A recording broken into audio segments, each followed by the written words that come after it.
Chapter 984. It's good that they didn't chase after us. It's good that they didn't chase after us.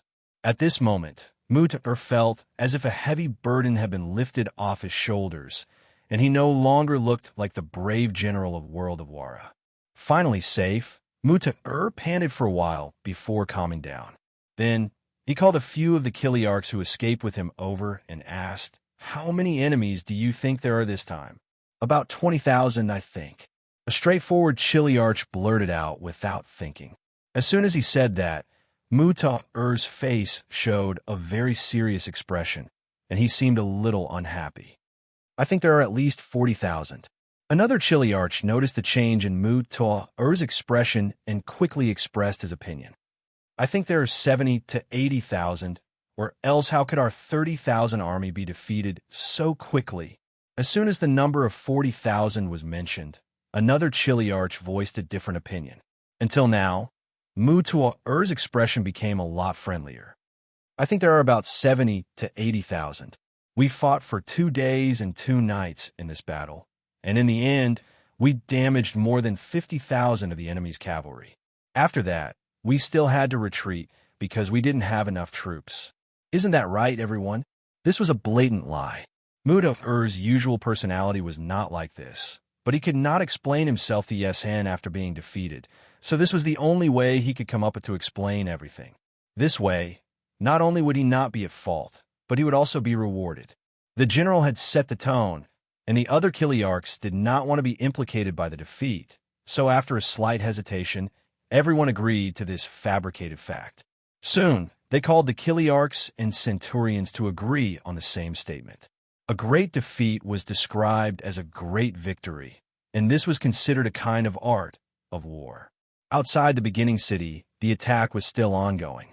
This was already the 12th consecutive siege. After being heavily damaged by the large-scale destruction weapons on the first day of the siege, the infantry commander General Korban changed his attack strategy. Each time, he would send at most 2,000 men to each side of the city wall, and with such a scale, both sides fought back and forth, with no clear winner. There were even a few times when they almost reached the top of the city wall. Under the repeated hope, Korban grew more and more tormented between hope and disappointment. When he had nothing else to do, he made a conclusion and was surprised to discover a fact. The defense of the 5-star army seemed to be sometimes strong and sometimes weak. Every 3 days, the defense would weaken, and then it would strengthen day by day.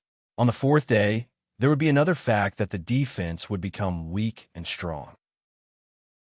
Korban could not understand why things had turned out this way. The only thing he could do was to continue attacking the city, paying a heavy price while trying to whittle away at the enemy's strength. Didn't the scout already say that? The enemy in the beginning city only had 40,000 soldiers. Even if he had to sacrifice 2 or even 3 of them, the final victory would still belong to him. Korban's is a good idea, but he did not know that the reason why he felt that the defense was strong and weak was because the soldiers guarding the city changed every 3 days. In the 12th day of the siege, the 5-star army had changed 4 batches of veteran soldiers, and the new soldiers who had experienced the 3-day siege had completed the process of metamorphosing into veterans, and then reported to the new Second Army. And from start to finish, the new Second Army's main force had not been mobilized. Unable to know the specific situation in the city, Korban could only probe again and again. Then, another 10 days passed, and the 5-star army defending the city was still weak and strong at times, and no one could find a reason. Korban, however, was surprised to find that he only had 10,000 men left. After 22 days of siege, the original 50,000 soldiers were either dead or injured, and now there were only 10,000 who were healthy. He finally had to find Prime Minister Alip and ask for reinforcements.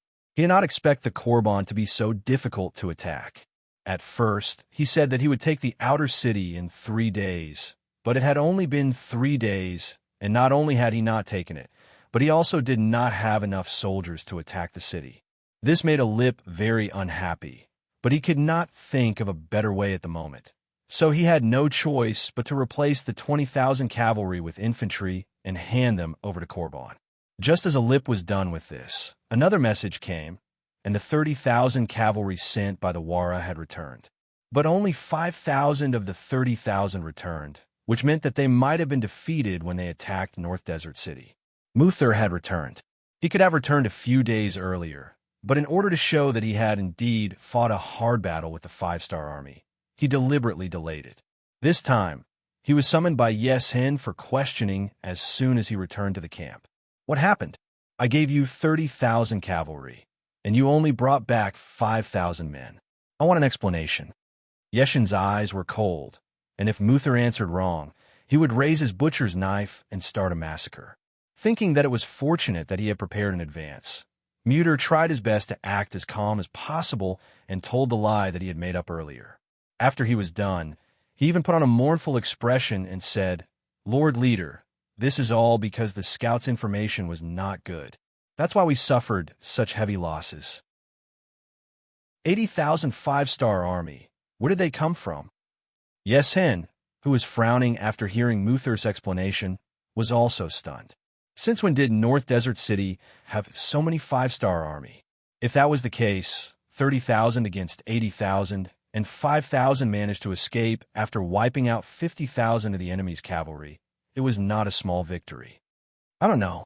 Mutuo shook his head innocently. Then, according to what he thought before, he pretended to be aggrieved and said, "Leader, do you think the war god has transferred the main army to North Desert City and left some infantry in the beginning city?" Oh, as the saying goes, one sentence can wake a person from a dream. He was instantly woken up by such a sentence. Thinking about it carefully, this idea was not unreasonable. More importantly, there was no other explanation other than this. Okay, I understand. I will immediately meet with Apu and tell him the details. In order to shirk responsibility, Muther came up with this excuse to facilitate Yesen and Apu's meeting again, and at the same time, it sped up the destruction of the allied army. In the main tent, Yesen invited Apu and told him what happened to Muther, as well as his conjecture. "Prime Minister, it seems that our previous estimation was wrong. The cavalry of the 5-star army is not in the beginning city. They only left behind infantry. This can also explain why we failed to attack the city and why we were defeated when we sent troops to North Desert City." Yeshen's words were reasonable, and the smart Apu was also misled into making the same judgment. Yes, that should be the case. It's just that the walls of the beginning city are high and strong.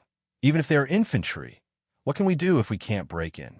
Seeing that Apu agreed with his judgment, Yesen was very proud.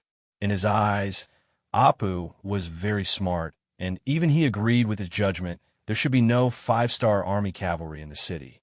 If that's the case, the previous military plan should also be changed. "Prime Minister, this leader knows that you did your best, but as you said, when the war god built the beginning city, he probably considered the safety of the city, so it won't be easy to attack them. Since that's the case, we need to think of another way." Think of another way. Apu's expression didn't change, but he was very curious.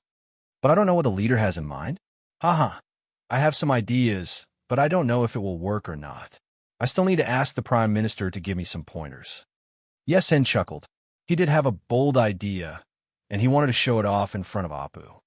"The leader's idea can't be wrong. I'd like to hear the details."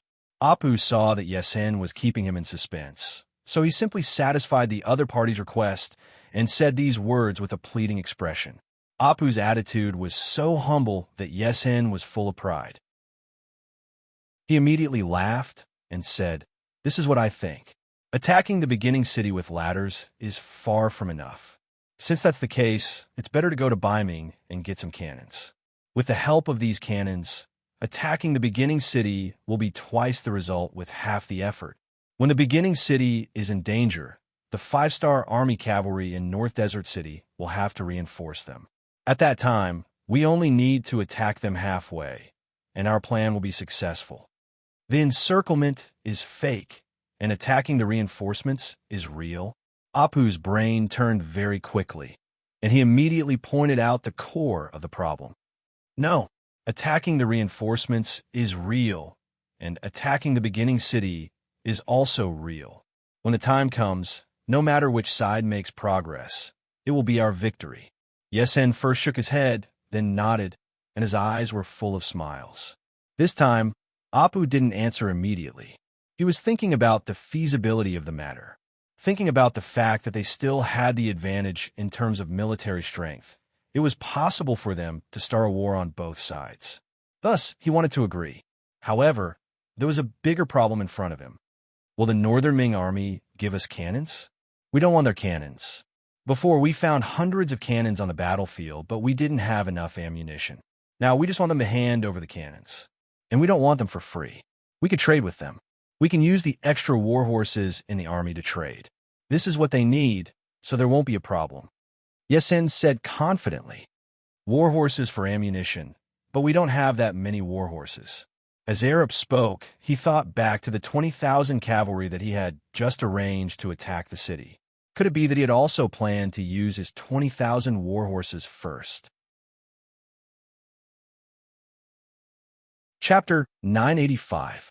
Yesen chuckled and looked at Alip with ill intentions and said, Prime Minister, I heard that in order to capture the first city, you have ordered 20,000 cavalry to be converted into infantry.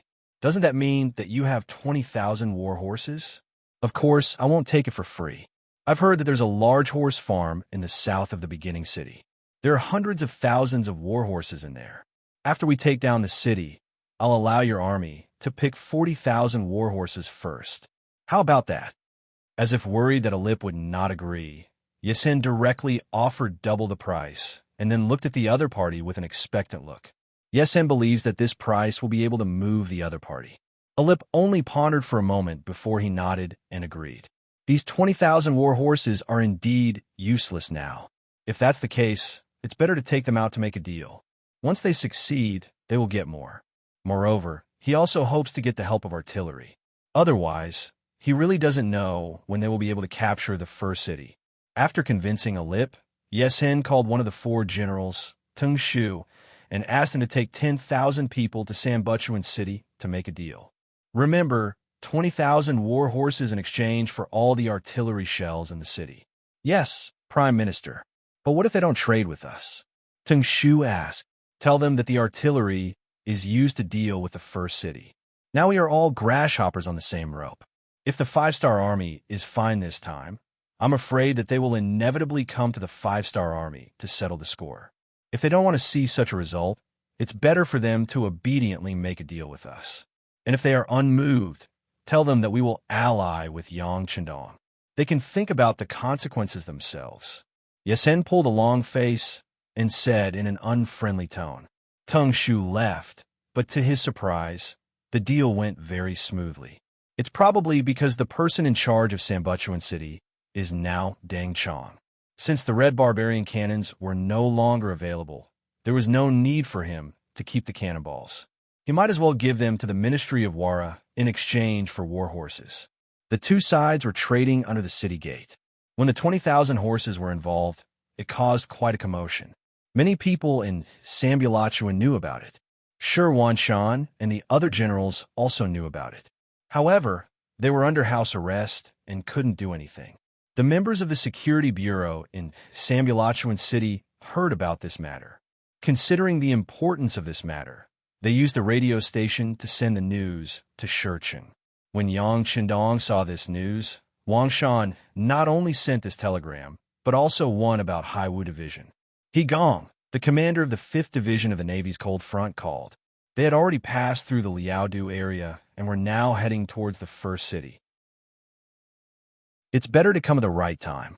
Yang Chendong looked at the telegram, which could be described as timely rain, and laughed heartily. Since the other party wanted to play with firearms, then he would let everyone know who the originator of firearms was. In front of Shurcheng, Yesen and Ali Pu began to mobilize their troops. Each of them sent out 50,000 cavalry. A total of 100,000 cavalry were stationed in the northwest of Shurcheng. They were waiting for the arrival of the 5-star army's main cavalry. But at the same time, thousands of miles away in the south, a force of 6,000 cavalry appeared in the Shurhe River in the north of Ili. They were carrying the banner of the 5-star army. With General Narisong as their commander, they were quietly crossing the river. This was a surprise attack that Yang Chendong had arranged before the war. They crossed the mountains and came to the periphery of Ili from another direction. Next, they would launch an iron-blooded attack to take revenge for Ali Pu's attack on Shurqing. The telegram operator put away the telegram, came to Narisong, and saluted. Deputy Division Commander Narisong, the 6th young master is called. He agreed to let us enter Ili and attack their hinterland. He asked us to create enough momentum. Haha, called back the 6th young master. We promised to complete the mission. Na Raizong laughed excitedly. He turned around to look at the cavalry troops crossing the river and shouted, "Brothers, let's work harder. In at most 2 days, we will be able to pull out our sabers and slaughter them all." Huh. Sion Mountain. This mountain was once the dividing line between the 5-star army and the Baiming army. Ever since the allied forces of Walla and Ili appeared, it became an abandoned land. Looking from afar, one could still see the desolate appearance of the mountain.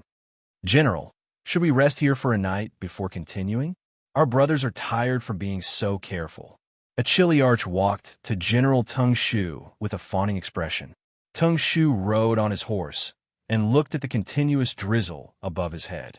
When he saw the carriages loaded with cannonballs moving in a small line, he nodded. "That's good too. Our brothers have been rushing through the night for the past few days and are indeed tired. Let's let everyone have a good night's rest. However, pass down the order that the waterproofing of the carriages must be done well. We must not allow water to enter the cannonballs. General, don't worry." "Thank you, General." The chilly arch thanked him happily.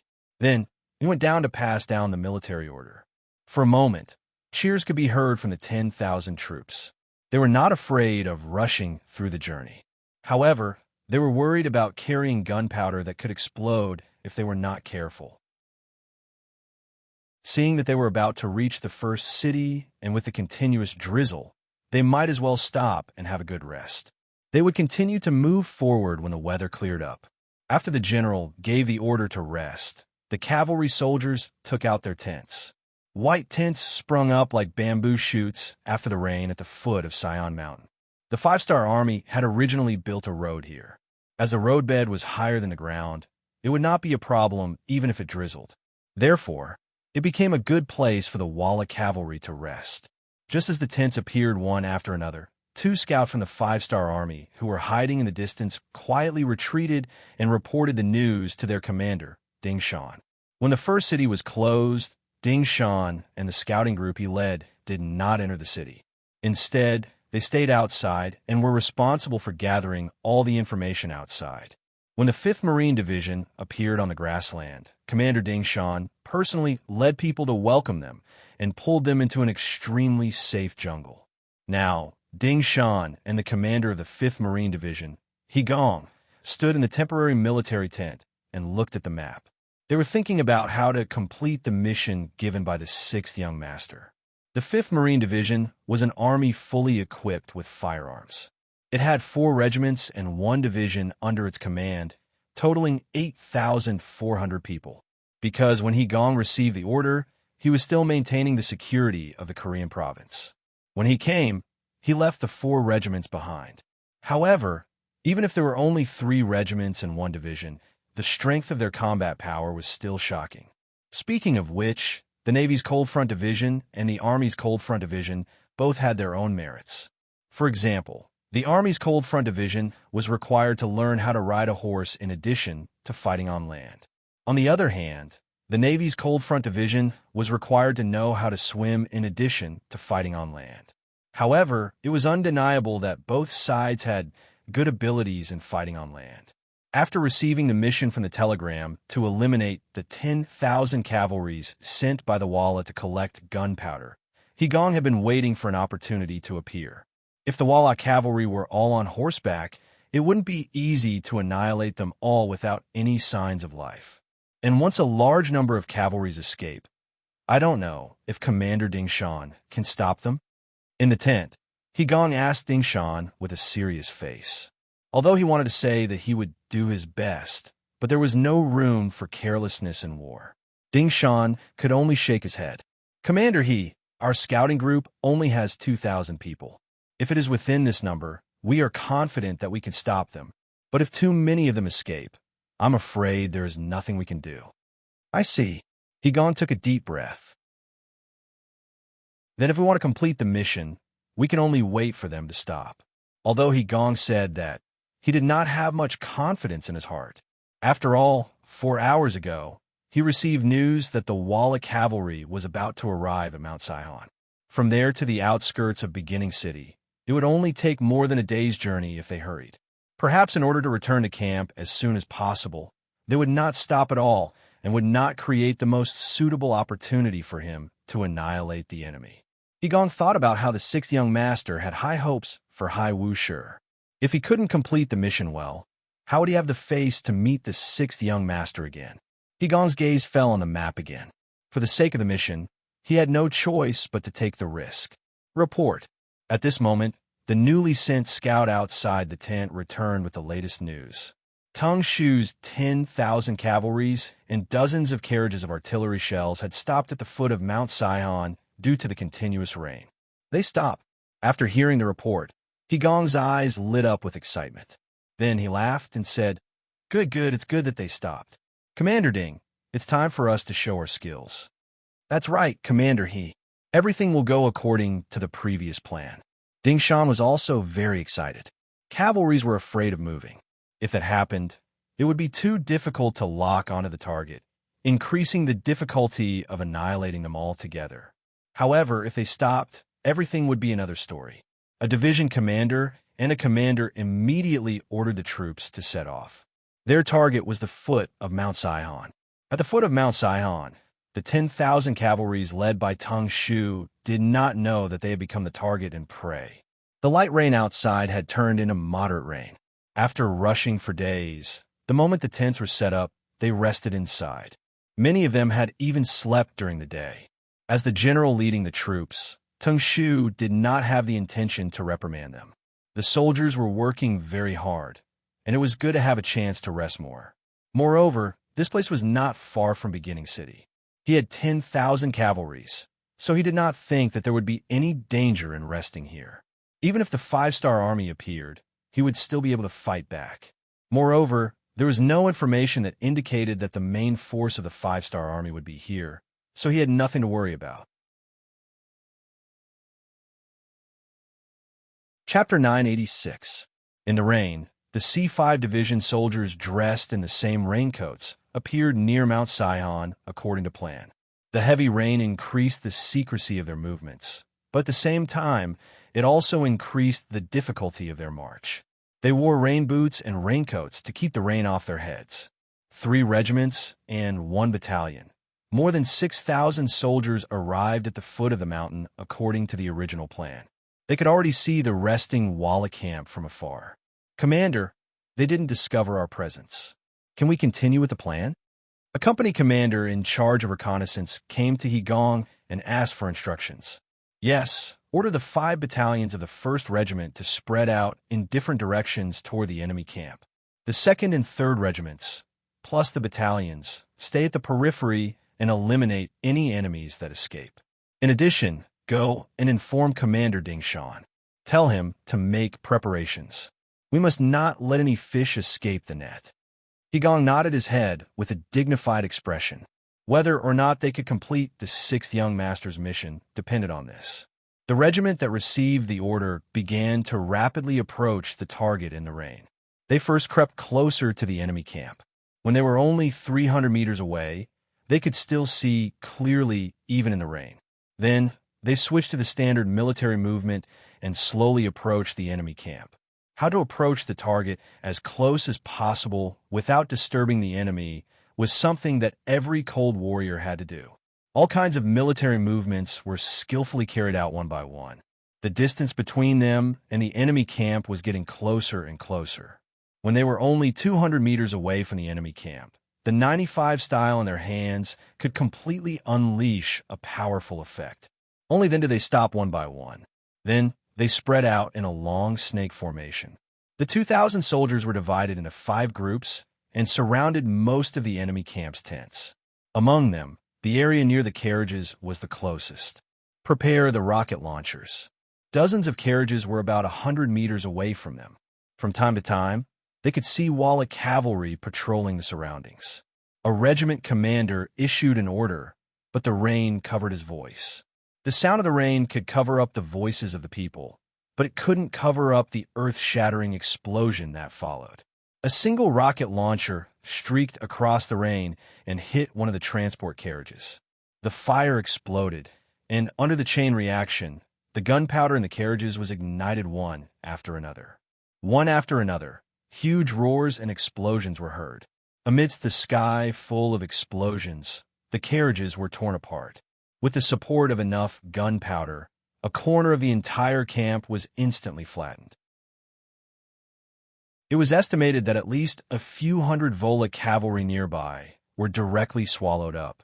At least a few thousand warhorses were startled and began to run wildly in all directions. Even if there were tents set up in front of them, they couldn't stop them from running wildly.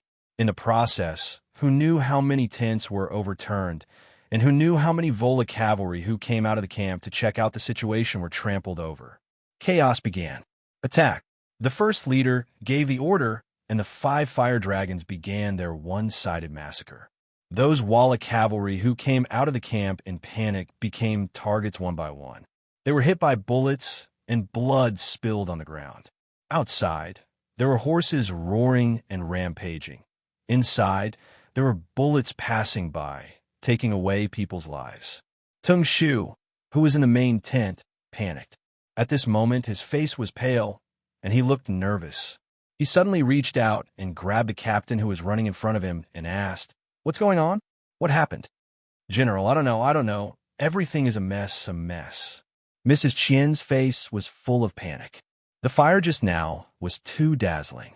Under the deafening sound, her ears were still a little deaf, and she couldn't hear what others were saying. Don't panic, the explosives are destroyed. This is clearly done by the 5-star army. We have to find a way to kill our way out and tell the leader about this. In this way, gather the cavalry. Their main force is either blocked in the first city or North Desert City. It is impossible for any army to appear here." Tung Shu was worthy of being one of the 4 generals chosen by Walla. Soon, he became clear-headed, and then he kept shouting to reorganize the army's morale. The most important thing for an army was the stability of the army's morale. As long as the morale of the army was still there, they would have the power to fight and have the possibility of turning defeat into victory. Tung Shu's shout quickly gathered several captains, dozens of captains, and a cavalry team of 5,000 to 6,000 people began to gather.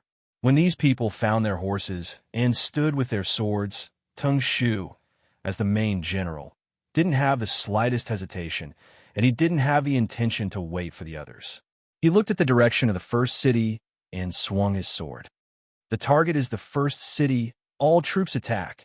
A regiment of Cold Front warriors used a surprise attack to stop the enemy that was twice their number. When nearly 6,000 Walla cavalry rushed out of the camp, the real resistance began. With Commander He Gong as the head, the 2nd Regiment, the 3rd Regiment, and the division's battalion, a total of 4,400 people appeared in front of Tung Shu. Just like the direction of Tung Shu's attack was the first city, the direction of He Gong's defense was also the direction of the first city. The 2 sides inevitably met, and then there was a burst of gunfire. One by one, the Walla cavalry were overturned from their horses and were hit by bullets. Their bodies were stained with blood. The brave and good cavalry didn't even see the shadow of their opponents. They fell from their horses and went to see the Tungri that they believed in. The sound of gunfire burst out, and the cavalry fell on the charging road with blood. However, at least half of the cavalry rushed out of the encirclement. This was the advantage of the cavalry. Their speed was extremely fast, especially when they had a clear target. They could completely ignore the blockade of guns and rush out. Fortunately, Commander He Gong had already anticipated this possibility. He Gong had set up a total of 3 blockades. Just now, the enemy only broke through the 2nd Regiment's blockade. Then, the cavalry rushed out and met the 3rd Regiment soldiers. Gunfire sounded again, and countless lives were lost. Under the 2nd blockade, More than 3,000 cavalry left half of the corpses. When they rushed to the third blockade, Teng Shu had less than 2,000 cavalry with him. Commander He Gong didn't hesitate to lead the division's battalion to open fire. Among them, there were as many as 6 machine guns. They formed a bullet net and blocked the direction of the enemy's advance. One of the machine guns was aimed at Teng Shu and his warhorse. Unlike the clash between cavalry, Teng Shu had close to 100 bodyguards around him. They could very well protect the commander's safety. However, under such a blockade of gunfire, the effect of the bodyguards was negligible. Especially after the cavalry formation was disrupted one after another, there were not many bodyguards who could block in front of Teng Shu. When faced with the gunfire of the 95 machine gun, this one of the 4 generals that Yesen thought highly of was locked on by the gun muzzle. The bullets mercilessly shot into his body, causing Teng Shu, who was still lying on the horse, to tremble involuntarily. Just like the old saying, no matter how good one's martial arts were, one was still afraid of a kitchen knife. In the face of bullets that were many times more lethal than kitchen knives and bullets, the so-called kung fu became a joke. There wasn't even time for you to show off your knife skills. General Teng Shu was shot and fell off the horse. Even at the last moment before his death, his gaze was still looking in the direction of First City. His eyes were filled with unwillingness. Teng Shu was dead, but there were still many cavalry who rushed out of the blockade. There were about 1,000 of them. Their lives would be left to the reconnaissance group at the last layer of defense. The leader of the reconnaissance group, Ding Shan, had already gathered 2,000 soldiers under his command and was ready for battle. When he saw nearly 1,000 panicked enemy cavalry rushing out, he did not hesitate to wave his sword to meet them. The final massacre began. Those who could become scouts were originally outstanding talents in the army. It was no exaggeration to say that in order to gather the 2,000 people of the reconnaissance group, Ding Shan's efforts were no less than that of Division Commander Tian, who of the 1st Cavalry Division. Therefore, when the morale, ability, individual quality, and number of soldiers were inferior, the result of 2,000 against less than 1,000 was already destined. The 3-3 military formation played a great role. One by one, the Walla cavalry was entangled, surrounded, and killed. After more than 2 hours, the battlefield returned to calm. The 10,000 Walla cavalry, under the strict military plan, did not escape in the end. According to the previous agreement, they still had important things to do next. He Gong and others did not need to take captives, so some of the injured and some of the surrender Walla cavalry would eventually face a result that they had to face whether they wanted to or not, and that was death. Not a single one of the 10,000 Walla cavalry managed to escape. Even the General Teng Shu died in battle. Division Commander He Gong and Commander Ding Shan looked at the expected result. The two of them breathed a sigh of relief. In the end, they did not disappoint the 6th young master's hope and completed the mission. Okay, immediately send power to the 6th young master. The matter is done. We will continue to complete the mission according to the plan. After giving the order to the electrical operator, He Gong looked at Ding Shan and said, Commander Ding, the uniforms and other things are ready, right? It's all ready. Ding Shan stood at attention and replied, Good, then we will proceed according to the plan. He Gong nodded and began to instruct the soldiers to dig a large hole. This time, it was not an easy task to bury 10,000 enemy corpses. More importantly, while burying the corpses, they had to mix in some of the Northern Ming Army's uniforms. That's right, they had to frame the Walla Army and create a false impression that the Baiming Army was the doing of the Walla Army to destroy their so-called alliance. The rain continued for 2 days and 1 night, and finally, it cleared up again. The attack under the beginning city began again. After a series of unsuccessful attacks, Korban helplessly went to Prime Minister Arab and asked him where the Baiming Army's redcoat cannons were transported to. Chapter 987. Alip then went to the Walla Army's main tent and met with Chief Yesen. Chief, the beginning city's walls are high and sturdy. If it weren't for the heavy weapons, we wouldn't have been able to fight this battle. But I wonder where the Northern Ming artillery shells that we need have been transported to? Prime Minister, I'm also worried about this matter, Yesen said with an ugly expression. According to General Tang Shu's previous report, they should have arrived at the barracks yesterday. However, due to the rain, they might have arrived a day or two later. But it doesn't matter. Now that the rain has stopped and I've sent out a team to receive them, the shell should arrive at the barracks soon. When that time comes, I'll inform you immediately. How about that? Seeing Yeshen's words, Alip couldn't force him anymore. He could only nod. All right, since that's the case, I'll wait here for your good news. Haha, there will definitely be good news, Yesen said confidently. But soon, news came that the cavalry had gone to receive them. However, even after rushing to the foot of Sion Mountain, they still didn't see anyone.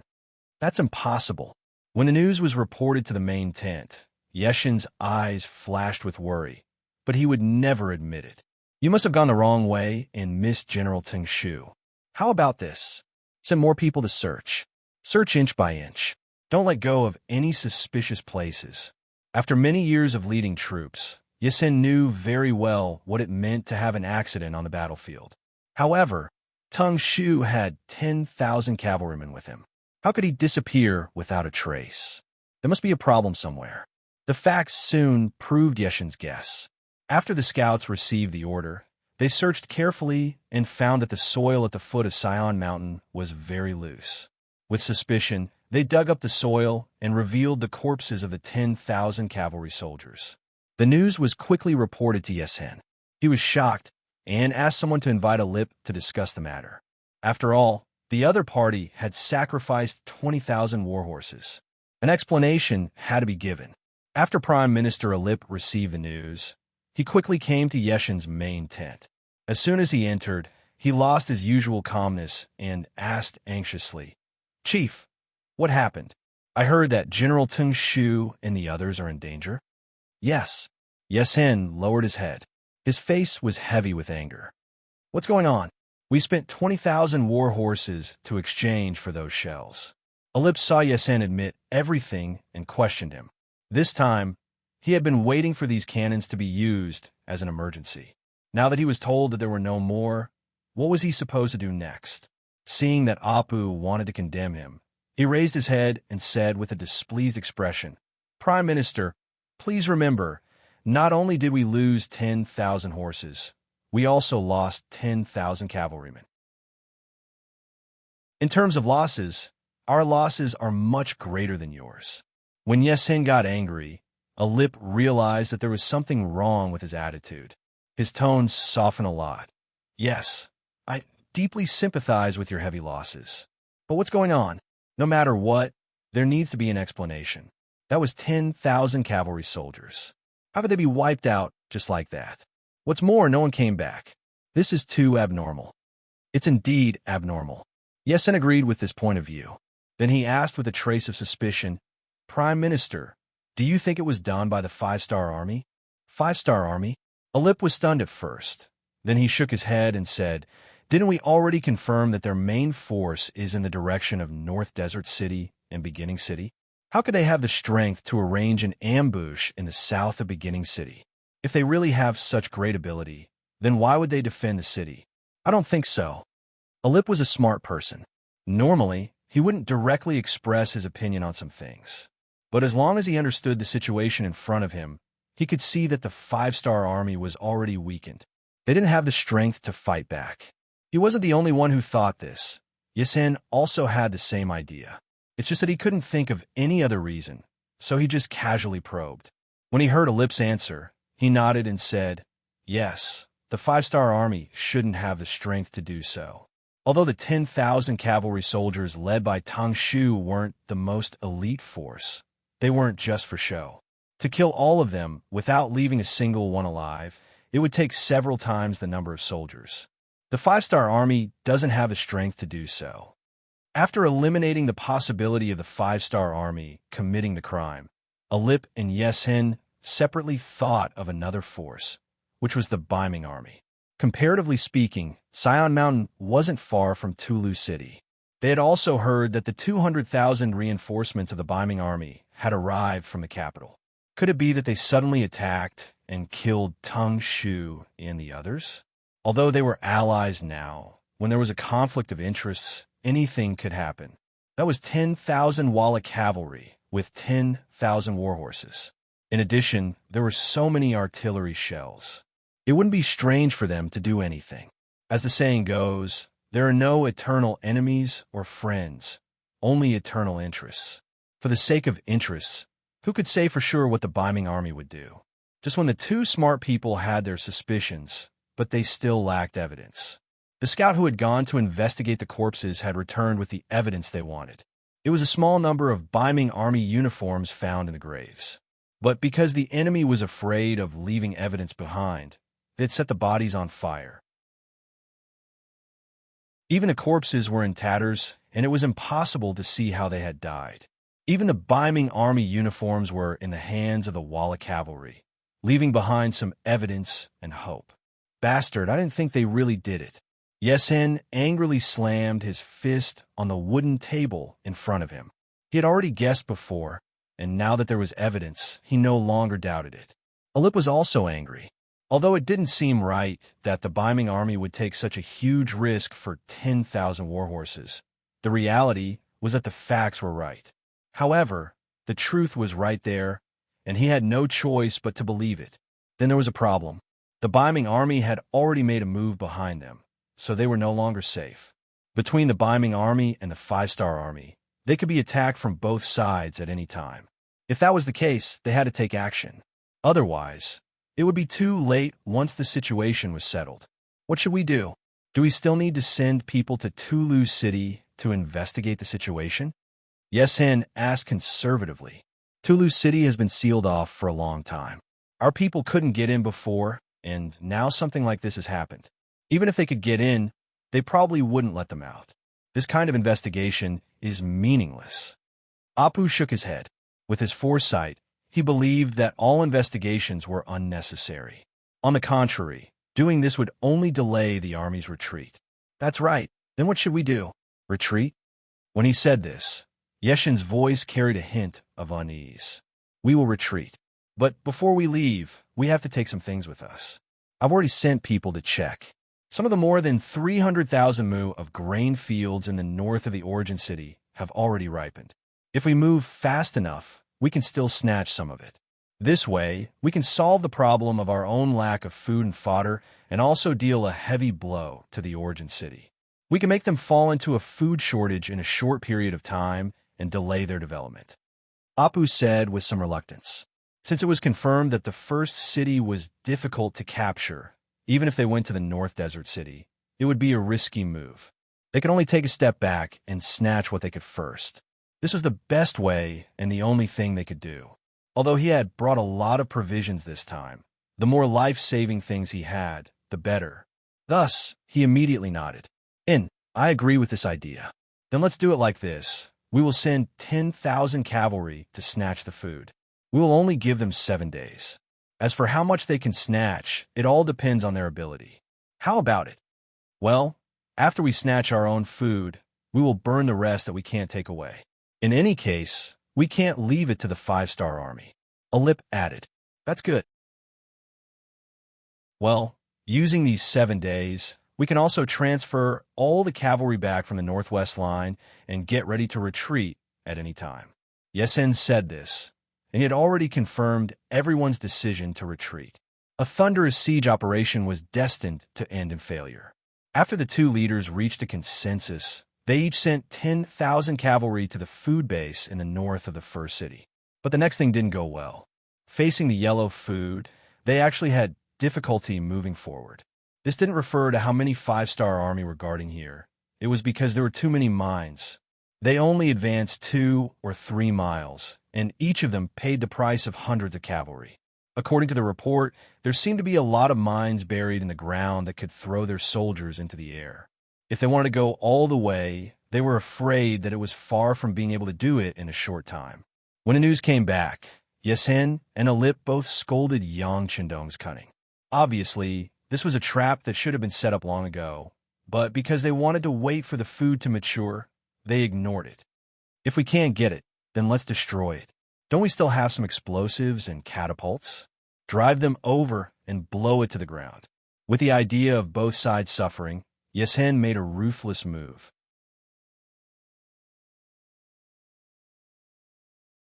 Chapter 988. This kind of thankless work, if it was in the past, Aper would never do it. He was a politician, and he valued the overall situation more. He valued how much he could get in return for his efforts. There was no point in doing things like this where he could not get anything even if he put in a lot of effort. It's just that they didn't get any benefits from the Battle of the First City. On the contrary, the original 50,000 siege infantry were almost wiped out. Since they couldn't take down the city, they needed an explanation. Then, let's destroy it. Alip made this difficult decision and arranged for people to do it.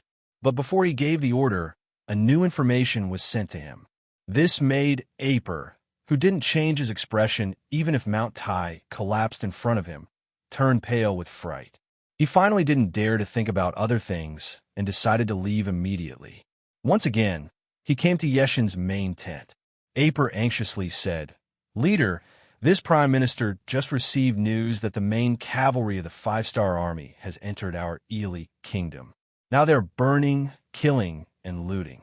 They have threatened the safety of the king, so I received an order to rush back." The sudden change also caught Yesen off guard. At first, he thought that Apu was afraid and wanted to leave first so that he could bring up the rear. But soon after, the informants he had left in the Ely kingdom also sent him the same message, so he knew that this matter was not fake. Aper knew that Yesen was just going through a procedure. He didn't care whether the other party agreed or not. This time he must leave. Therefore, after meeting with Yi Xian, he turned around and left to make arrangements for the army's retreat. As for other things, of course, he didn't have the heart to care about them. In order to hurry back, he even threw away some shield carts and ladders. For Aper, less than 5,000 of the 50,000 infantry were basically wiped out, so there was no need to take these things away. When Aper came, he had 200,000 soldiers, but when he left, he only took 125,000 soldiers, 100,000 cavalry, 5,000 infantry, and 20,000 cavalry. In addition to the 45,000 infantry that were destroyed in the siege of the first city, he and Keegan lost nearly 30,000 cavalry. In this battle, not only did he not get any benefits, but he also lost so many soldiers. It could be called a failure. Aper left very quickly. He was so worried about the safety of the king and his base that it only took him a day and a half to order a retreat. His departure made Yeshen's Wara Wara army a lone army. Although it was said to be a lone army, they still had about 135,000 cavalrymen under their command. Of the 30,000 cavalrymen who attacked Ma Bei, 25,000 were killed. Tung Shu's 10,000 cavalrymen who returned from Sambuchuan were completely annihilated. First, he relied on the fact that his subordinates were all cavalrymen, and that his base in the Hitao region had not been attacked by the Northern Ming army, so he was more relaxed than Ali Pu. He even didn't forget to bombard first. Since he was going to leave, he had to leave something behind. Otherwise, it would be a big loss. Under Yeshen's order, the 5,000 cavalry dismounted and became infantry. They pushed the heavy catapults and rushed out of the first city. He wanted to do this under the eyes of First City. He wanted to disgust Yang Chendong. The movements outside the city were updated every hour and sent to Yang Chendong. When he heard that Aper had led the Ely army to retreat, and Yesen stubbornly wanted to take his grain fields, he had the urge to immediately send troops. Speaking of which, after a month and 8 days of defensive battles, batch after batch of veterans were recruited into the new Second Army. The new Second Army had basically taken shape under the preparations of the commander. It had the 1st Cavalry Division, the 2nd Cavalry Division, the 3rd Cavalry Division, and the Infantry Division, a total of more than 33,000 people. In addition, there were nearly 20,000 people in the new Second Army's main force, as well as the 1st Cavalry Division and the Tatar Division outside the North City. Now, he had more than 60,000 soldiers in his hands. If he launched a counterattack with all his strength, he had some confidence in winning. However, it could only be said that he had confidence, and the chances of winning were not very high. Furthermore, the cavalry that he had brought with him were all elite troops that had fought alongside him for many years. The remaining 135,000 men were already twice the number of his own men. If he were to attack recklessly before they were fully prepared, it was very likely that both sides would suffer losses. Either they didn't fight, or they had to fight and win. This was Yang Chendong's thinking. As for the more than 300,000 mu of grain fields outside the North City that needed time to prepare, it was necessary. Compared to these material things, Yang Chendong valued the lives of the soldiers more. Come, immediately send a message to Division Commander Exine Honghai in North Desert City. Ask him to bring all the cavalry that he can to the first city to provide assistance. This time, I want to inflict a heavy blow on the Walla army and let them know how stupid it is to choose our 5-star army as an opponent. Yang Chendong's eyes flashed with a strong fighting spirit.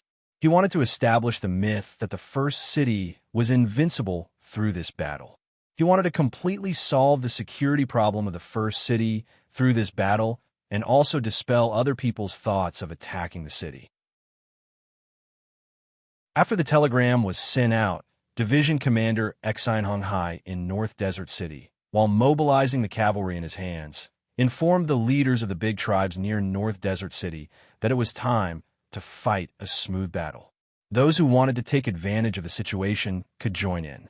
In the last battle, when they were dealing with Tuatuabuhua, they successfully created an elite 1st Cavalry Division among the elites. At the same time, the small tribes of North Desert City that were weaker were dealt a devastating blow. Now, there were not many independent tribes left near North Desert City. Usually, everyone lived in harmony. Division Commander Exine Honghai was very self-respecting. Whenever something happened, he would discuss it with everyone, so he also had a good relationship with people here. This time, he took the initiative to stand up and said that if there was any merit, he could share it with everyone. If there were benefits, everyone could take it together. How could anyone not respond?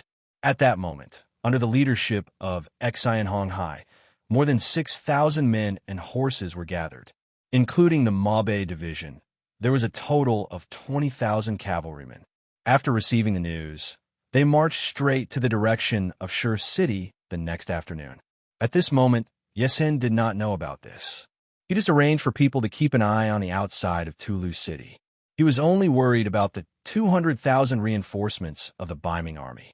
As long as these people did not come out, he could still dominate the first city and do whatever he wanted. What Yesen wanted to do now was to bombard hundreds of thousands of mu of grain fields. Even though he didn't have a lot of gunpowder in his hands and the range of his explosion was limited, he still stubbornly did it. In his view, this was him waving a knife to cut his own inner demon. Since he was defeated in the Battle of Baiming 6 years ago, Yang Chendong had become a demon in Yeshen's heart that could not be removed. Now that he finally had a chance to wipe away the shame, how could he let it go? Moreover, he had surrounded the first city for more than a month, which proved that the Duke of Loyalty was not omnipotent and could not be defeated. As long as he found the right way, he could also make the other party become honest. In this battle, Yesen even thought that if the first city was not too sturdy, he would have been able to defeat Yang Chendong this time. With this thought, Yesen did not leave immediately. Instead, he waited to bombard the grain fields and let Yang Chendong know what it meant to be helpless before leaving. He thought that he was showing off, but he did not know that he was standing on the edge of a cliff. The first city and Mabe City were thousands of miles apart. Exine Honghai led 20,000 cavalrymen and traveled day and night. In less than 3 days, they arrived at Wanda City, which was north of the first city. There, they met up with the world's best cavalry division and the Tatar division. They were only given a night's rest. Early the next morning, nearly 40,000 cavalrymen led the division and headed straight for the Walla encampment in the direction of the first city. At this moment, Yesen was still busy bombarding the fertile fields. All the trebuchets were set up yesterday and officially started this morning. At this moment, Yeshen's eyes flashed with a crazy light. He wanted to use this action to tell the world that he was not afraid of Yang Chendong and was even stronger than Yang Chendong. At the same time, which was the morning of this day, the 6 100mm mortars of the logistics division in the first city were being tested in the central square of the city, which attracted the attention and curiosity of countless people. This was the first time that many people had seen this pure iron weapon in front of them. To them, the Northern Ming Army's red barbarian cannons were already very advanced, not to mention the cannons that were many times more advanced than the red barbarian cannons, which could hit targets more than 10 li away. The 100mm mortars of the 6 Gates Regiment were placed in the square, surrounded by soldiers from the Logistics Division who were responsible for maintaining law and order. There were many people standing in the distance. They wanted to see how this thing spat out fire and how it killed the enemy. As one of Yang Chendong's servants, Yang Si had learned from Yang Chendong professionally and systematically. It could be said that he was an artillery expert. This time, the matter of firing the cannons was naturally handed over to him. After finalizing the ruler, the scouts had already accurately marked the coordinates of the Walla cavalry's encampment. This time, they aimed at the enemy's main camp. Once the cannons were fired, it would mark the beginning of the all-out counterattack. At 9 o'clock in the morning, at this moment, the sky was covered with dark clouds again, indicating that a heavy rain was coming. Yang Chendong sat in the corridor of a courtyard in the Yang residence. He looked up at the sky and sighed softly. This is a heavy rain. Perhaps this heavy rain can wash away the coldness and cruelty of war.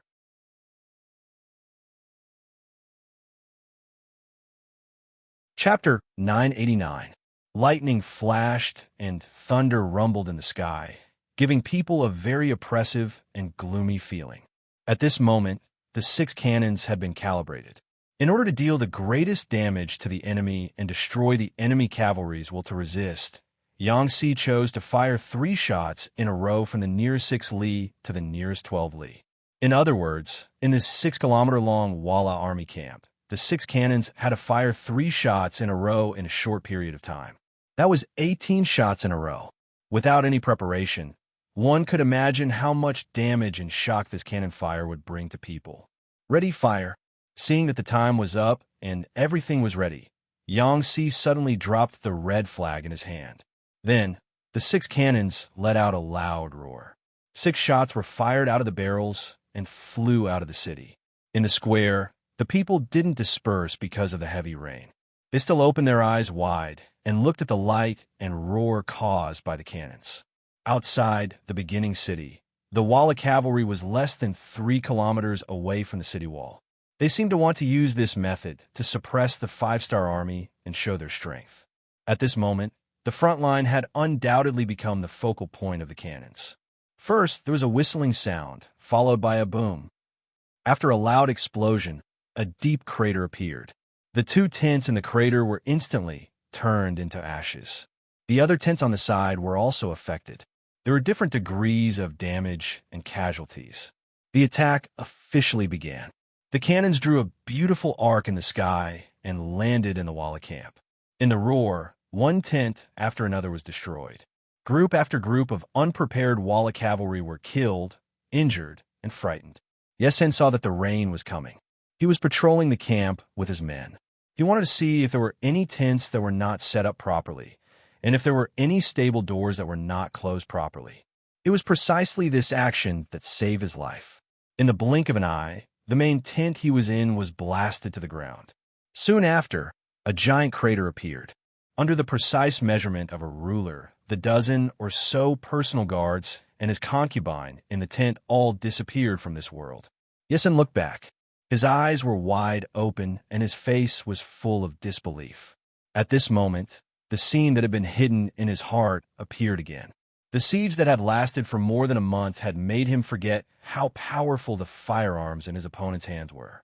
At this moment, all the memories flooded into his mind, and at this moment, fear appeared in his eyes. Boom, boom, boom. The cannons fired one after another. In a short 2 minutes, 18 cannons were fired. If the cannons only caused damage to the Walla cavalry, it would only cause hundreds of deaths and thousands of injuries. For a cavalry team of nearly 140,000 people, this damage was nothing. The effect of injuring people was limited. The main purpose was to destroy their morale. Under the 18 cannonballs, the Walla cavalry became dizzy and disoriented, striking fear into their hearts. The originally high morale in their hearts was completely destroyed. At this moment, the loud bugle call sounded. Then, more than 70,000 five-star army began their crazy counterattack. They seemed to have appeared out of thin air and suddenly appeared in all directions of the Walla army camp. Unknowingly, the 4 outer city gates of the beginning city were opened. Too many cavalry warriors poured out from there. In the entire army in the beginning city, except for the infantry division of the new Second Army that continued to stay on the city walls, the other cavalry teams had all come out. They were like locusts that wreaked havoc. In a very short time, they arrived at the periphery of the Walla army camp and carried out a crazy massacre. Among these attacking armies, the 1st Cavalry Division's attack was the fiercest. At least a quarter of them had followed Tawachuo Buhuakan before. For example, the 3rd commander, Hubo was deeply indebted to Tawachuo Buhuakan. Now that their enemy was right in front of them, they went all out. The combat power of the 1st Cavalry Division was already very terrifying. Now that they had gone all out, it was imaginable how desperate it would be. Wherever they went, the Walla cavalry was overturned and covered in blood. The Tatar Division was right behind the 1st Heavenly Cavalry Division. After such a long period of hard work and sacrifice, the Tatar Division had become an existence that represented a powerful force. They appeared like a flood, following closely behind the 1st Heavenly Cavalry Division. Hundreds of arrow formations were formed as they killed their way into the Walla cavalry formation, dealing heavy damage to the enemy. The new 1st Army and the new 2nd Army also rushed out of the first city. Their strength lay in their numbers. Everyone could huddle together to protect themselves and ensure the safety of the left and right flanks. The soldiers only needed to bravely charge forward and take the head of the target.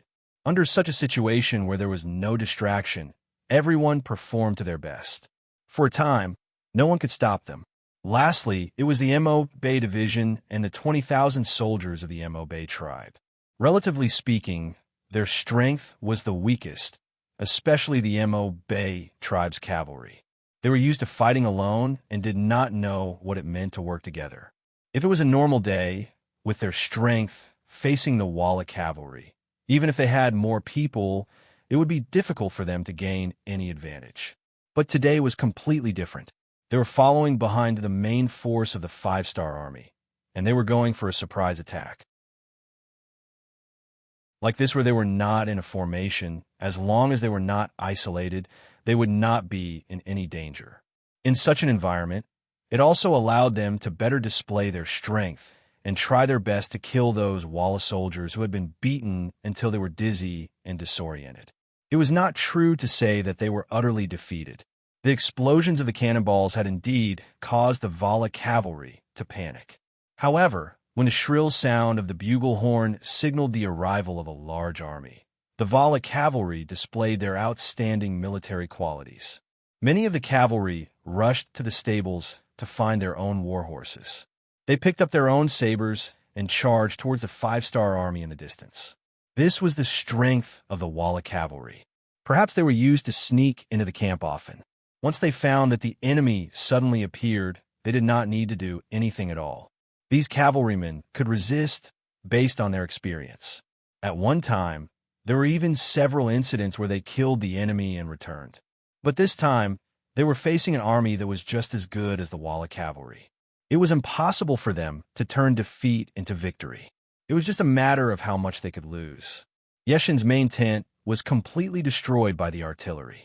He was stunned for a while until his subordinates, Hile and Mu-ta-ur, came to his side to ask for instructions. Only then did Yesen regain his senses, and his eyes were filled with anger. Report the situation. Lord Leader, according to the reports from the scouts of the various camps, the 5-star army has at least 70 to 80,000 people. They are currently attacking our camp from different directions. Although our cavalry warriors are valiantly resisting, the enemy's attack is too fierce and too sudden. Right now, some of the outer camps have already been occupied. General Hile was originally in charge of the safety of the entire camp, so he did not need to prepare anything when he reported this. The outer camps have already been occupied. Also, you said that the five-star army has 70,000 to 80,000 people. How is that possible? Where did they get so many cavalrymen? If they have this kind of strength, why do they only focus on defending the city? After Yesen heard the detailed report, his face was filled with disbelief. Before the war, he and Apu had done some research. The five-star army was just a new army in the grasslands. There were around 30,000 people.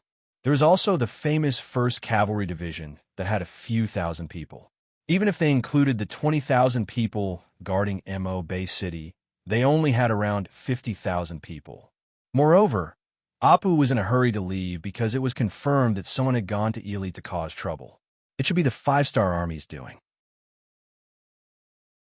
Since they had already divided their forces to Ely, how could they still have so many troops left here?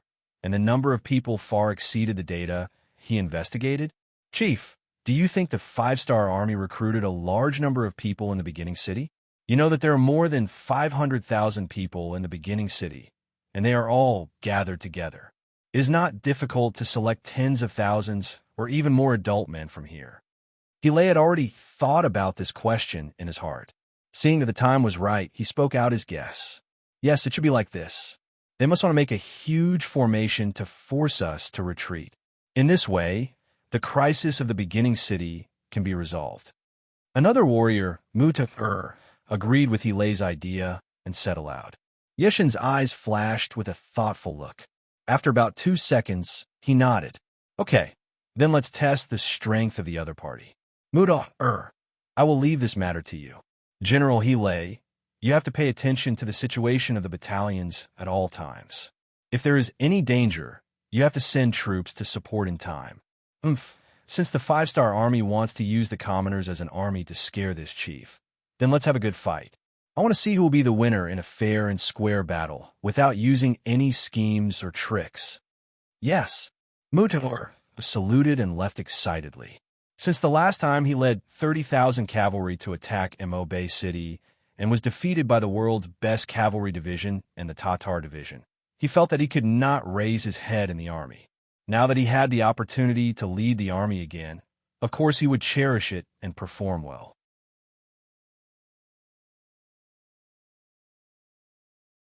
Chapter 990. He didn't leave, but was stopped by Yesen. Go make some calculations and have our elites retreat. If things don't work out, we need to leave the battlefield as quickly as possible. Do you understand? Leader, do you mean that we might lose this battle? Hilei carefully worded his words. There's a saying in the art of war, it's not wrong to think about defeat before planning for victory, Yesen said cunningly. He didn't understand much of the 36 stratagems, but he completely understood the last stratagem, retreat. He could even use in battle. He had a feeling that Yang Qindong wouldn't do such a thing if he didn't have a certain chance of winning. It was necessary to prepare beforehand. As long as the main force and elites were still there, this battle wouldn't be considered a defeat. After understanding Yeshen's meaning, Hilei asked worriedly, Leader, should we inform General Mu to... He should be going to the front line soon. If we suddenly retreat with our elites, won't he be in danger? No need. Mu Tuo should have been executed in the previous battle. Keeping him alive for so long is my benevolence. Let him fight to the death on the battlefield and gain a good reputation. Isn't that better? Yeshen's ruthless side was once again displayed. In the eyes of this kind of person, there was only value in using others. As for friendship and feelings, they didn't exist at all. If anyone wanted to talk about feelings with him, they would be looking for sadness and death. After Hilei heard this, his heart skipped a beat. While he was on guard, his expression didn't change as he said, Yes, leader. This subordinate understands. How would Mutor know about this? He, who had left excitedly, was now leading his army forward. This time, he had to perform well to make up for his previous mistakes. If everything was as the chief and Hilei thought, then the five-star army should be made up of commoners in disguise. If that was the case, they would not be a match for him at all. His chance to make a contribution had come. As expected of one of the four great generals, once Mood entered the battlefield, he launched fierce attacks again and again. And he was facing the Mo Bay army and Mo Bay army that had arrived last. Relatively speaking, they were also the weakest group. When the strongest met the stronger, the result was naturally obvious. Although Xian Honghai commanded well and filled in the gaps in time, the soldiers under him lacked the ability to fight together. Before the battle, they could still have a good formation, but once the battle started, they all became scattered sand. They could only fight for themselves, and it was difficult to form any cooperation. Facing the fierce Walla cavalry, they could only retreat. Mu Tuo repelled his opponent, which made him believe in the chief, and he lays judgment even more. It also made him have a bold idea, which was to continuously attack and penetrate the enemy. Then he would take the opportunity to see if he could take down the origin city that had no military strength. If he could really do this, he would have made a great contribution. Then, who would dare to look down on him? Mu Tuo's idea was correct. The first city was indeed empty of soldiers. Only an infantry division was left to defend the city. The Walla army did not collapse in the face of a heavy attack. Instead, they still had the strength to fight back. When this matter was reported to Yang Qindong, he was somewhat surprised. Under normal circumstances, in the face of a sudden attack, coupled with the power of the artillery, most troops would not be able to resist. Once they began to retreat, it would become a situation of defeat. In that case, they would have to fight the battle with the wind and have the advantage in their hands. The Walla army's reaction was so unexpected that Yang Qindong understood that any force that could dominate for a period of time was not a fluke. They indeed had their own strengths. And since the Walla army did not retreat, then he did not need to hold back. He just needed to use all his means. Send orders to Haiwu Division and the reconnaissance team of the new First Army. Let them attack the Walla army from the south and disrupt their formation. The telegrapher, Wang Shan, agreed and turned to leave. Then Beta Persei excitedly entered the courtyard. As soon as he saw Yang Qindong, he excitedly said, "Young master, there's a report from the front. There's a Walla army of about 10,000 that has broken through our encirclement and is moving under the first city." There is such a thing? Yang Qindong was stunned. He did not expect that the Walla army not only had the strength to fight back, but also had the intention to seize the first city for the second time. Yes, we have figured it out. This Walla army is led by Muther, one of the 4 generals under Yesen. The direction he chose to attack is the Mo Bay Division and the Mo Bay Tribal Coalition. Young master, you know that their combat power is mediocre. If they fight some easy battles, they can achieve good results, but when facing a strong army, it is not enough. Beta Persei reported everything he knew. Just as Beta Persei finished speaking, there was a sudden rumble of thunder in the sky. The heavy rain that had been brewing for a long time was about to fall. Yang Qindong looked up at the sky and then looked at Beta Persei. "Do you mean to take the army out and destroy the Walla army?" "Yes, young master, but I don't know if it's possible." The light in Beta Persei's eyes betrayed the excitement in his heart. As a man, and a hot-blooded man, if there was a chance to gallop on the battlefield, of course he would not refuse. Instead, he would fight for it. Beta Persei's strength was not weak. In the past few years, he had practiced his equestrian skills on the grasslands well. But because he was with Yang Qindong, the opportunity to fight was completely deprived. Now that he finally had a chance to perform well, how could he miss it? Naturally, he would fight for it. Yang Qindong only hesitated for a moment before agreeing to Beta Persei's request. "Your desire to fight is good, but now there is no decent cavalry in the first city. What do you have to fight with this Muther?"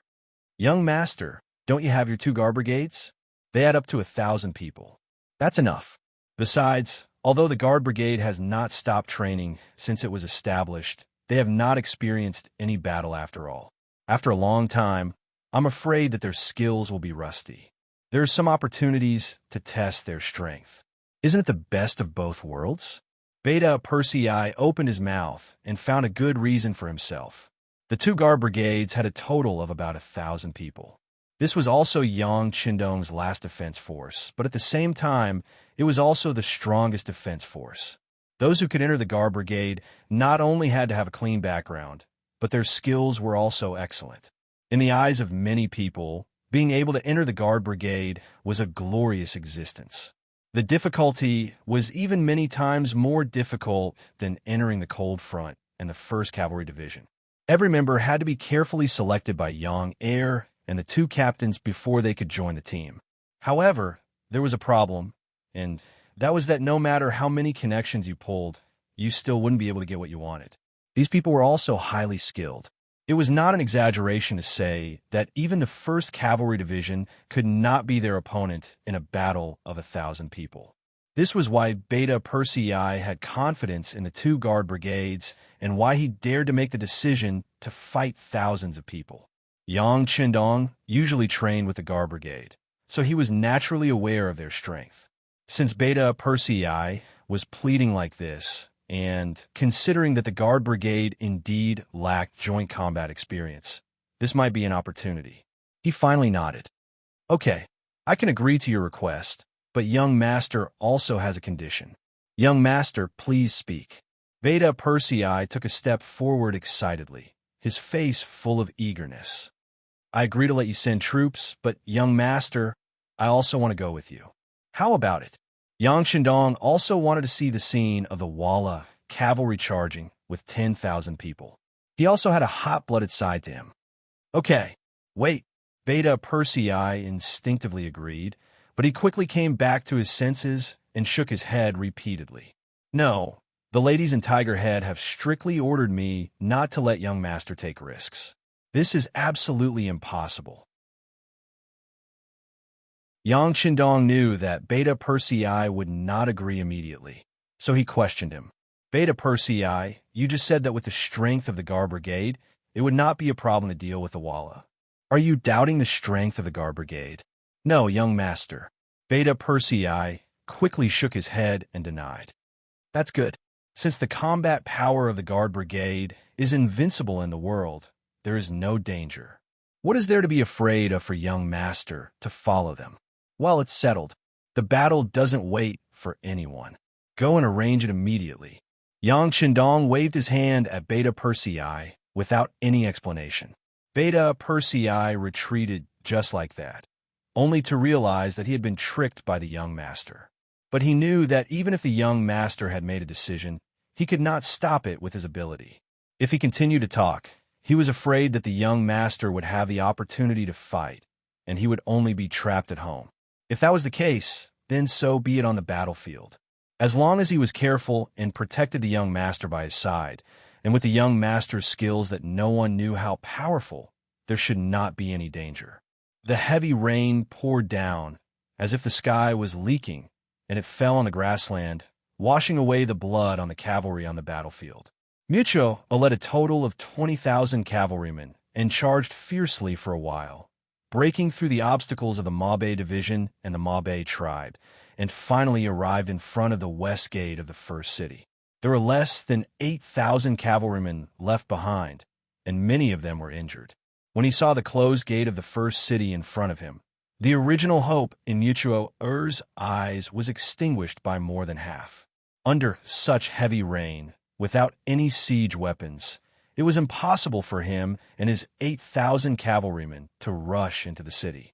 Victory was so close to him, but it was also so far away. General, what should we do? The rain is too heavy, and the brothers are too tired. We have to find a place to rest. A commander in the army walked to Mucho Er's side and asked tentatively.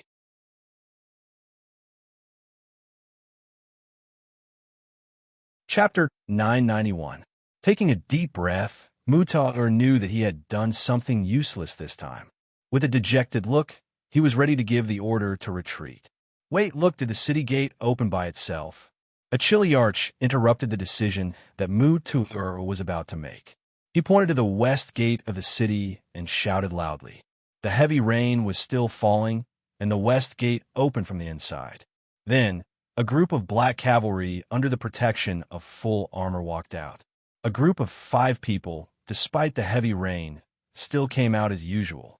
The neat order seemed to prove their iron-like discipline.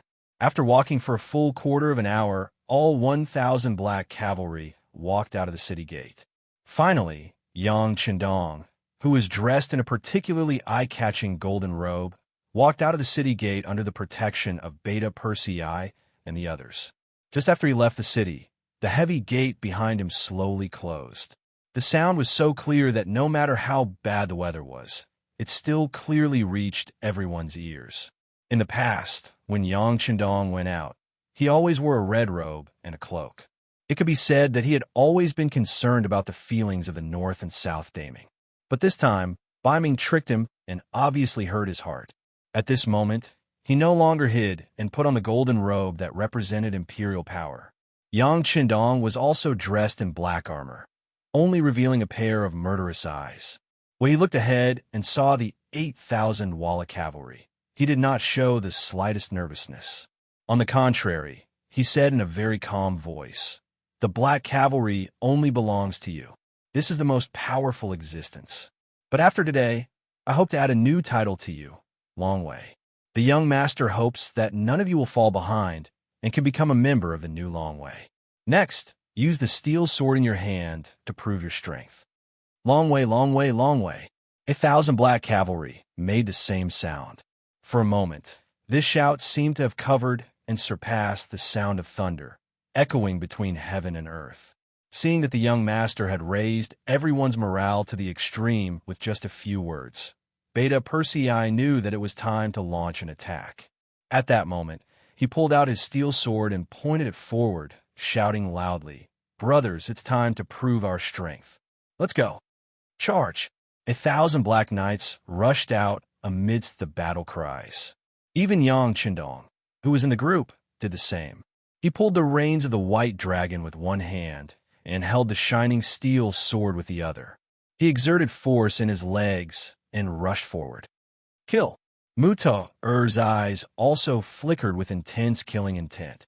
If one looked closely, one could see the unconcealable excitement and agitation. Originally, he thought that he would have to return empty-handed this time. Unexpectedly, this loyal duke of the great Ming dynasty rushed out on his own. When he first saw the flag of the god of war, he thought that his eyes were playing tricks on him. However, when he saw that the person wearing the golden battle robe should be the god of war in the eyes of others and the god of war in the eyes of leader Yesen, he knew that his chance to make a great contribution had come. Using his frenzied roar to vent his emotions, Mutua urged his horse forward, leading the 8,000 cavalrymen behind him to encircle the 1,000 black cavalry like a swarm of locusts, looking as though they were about to swallow them whole. Facing an enemy 8 times their number, the 1,000 black knights were not afraid at all. On the contrary, they were filled with endless killing intent and excitement. They had the best individual qualities and the strongest armor to protect themselves. Even their war horses were fully protected. Most importantly, the steel swords in their hands were the latest products. It was said that a very rare material was added to them, allowing them to achieve the effect of cutting through iron like mud. However, these steel swords had never appeared before and no one knew about it. Even during training and experiments, they had only cut their own war horses. Now, they finally had the chance to experiment on the enemy, who would be courteous and fall behind. Fighting alongside the 6th young master was the proudest thing in their lives. At this moment, all the soldiers gave it their all so that they could continuously kill the enemy and show off their might. At the same time, they could also become the first batch of members of Long Way. The 1,000 black knights carried an incomparable sense of pride. They wore impenetrable armor and held indestructible sharp swords. They rode on their war horses and raised their swords. The intense killing intent emitted from their bodies seemed to make the rain between heaven and earth tremble. The rain seemed to not dare to touch their bodies. Kill! Dao Xiao, as the leader of the second guard team, rushed to the forefront. As the tip of the arrow formation at the front, it was as if there was no one in front of him. He fiercely stabbed towards the Walla cavalry in front of him. The steel swords were constantly waved in midair. Wherever they went, the Walla cavalry soldiers who were close to Dao Xiao were all stunned. They had all discovered an unimaginable fact. That was, whenever their scimitars or sabers collided with the steel swords, they would be broken. Even though the cavalry was terrifying, the impact was even more terrifying. However, when the cavalry soldiers lost their weapons, they were like wolves without sharp teeth. The threat they brought to people was relatively small. Dao Zhao's victory was just the beginning. In the following period of time, as the Black Knights continued to attack, more and more enemy sabers were cut in half. When many of the Walla cavalry soldiers reacted and wanted to avoid the sabers of the Black Knights, they sadly discovered that the sabers in their hands could not penetrate the black armor. They could not achieve the effect of killing or even injuring the enemy. On the contrary, when the steel swords in the hands of the Black Knights were no longer obstructed by the sabers, when they slashed the bodies of the Black Knights, it was a life. Unless it was necessary, in the eyes of the Black Knights, there were only dead people. There were no captives. After Dao Xiao quickly dug deep into the Walla cavalry, the leader of the first guard team, Xiao Vi, also quickly engaged in battle with the Walla cavalry. In the following period of time, countless lives fell in front of them. In terms of combat strength, equipment, quality, and combat strength, no one was a match for the Black Knights. It had been a long time since the Black Knights participated in a proper battle. For a time, many people only remembered that there was a very powerful 1st Cavalry Division on the grasslands, but forgot that there was a Black Knights that was even more powerful than them. And this battle was the time to verify and continue their legend. On the West Gate Tower of the beginning city, although the rain was still pouring, there were more and more soldiers and people standing on top of it. They rushed over after hearing the news that the Heaven Khan was going to attack personally. They wanted to see the Heaven Khan's glory. The facts did not disappoint them. Although it seemed that the military strength of the two sides was obviously not equal, with 1,000 against 8,000. If such a thing was told to anyone, they would probably arbitrarily choose the winning side. However, it happened to the Heaven Khan. This person who constantly created miracles seemed to be very normal for him to win. He was originally a messenger sent by the longevity heaven to the grasslands. Anyone who made an enemy of him was equivalent to provoking the gods. It was only a matter of time before they were punished. Look, the person wearing the golden god of war is the Heaven Khan. Look, the Heaven Khan is moving. Heavens, the way he wields his saber is so perfect. Obviously, the person who shouted this must be the grassland woman. The difference in their living environment made them more cheerful and more proactive. The Heaven Khan had already rushed into the enemy camp. His golden battle robe was so dazzling that it attracted the attention of countless Walla cavalry. It was just that on top of the city walls, no one was worried about Yang Chendong.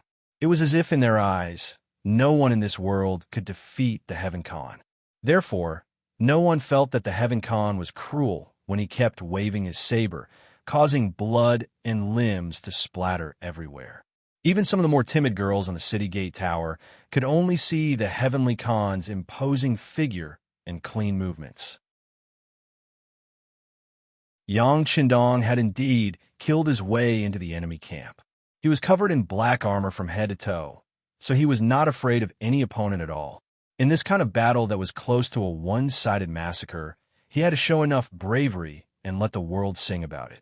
He had to make those who worshipped him worship him even more, and those who did not worship him before become his admirers.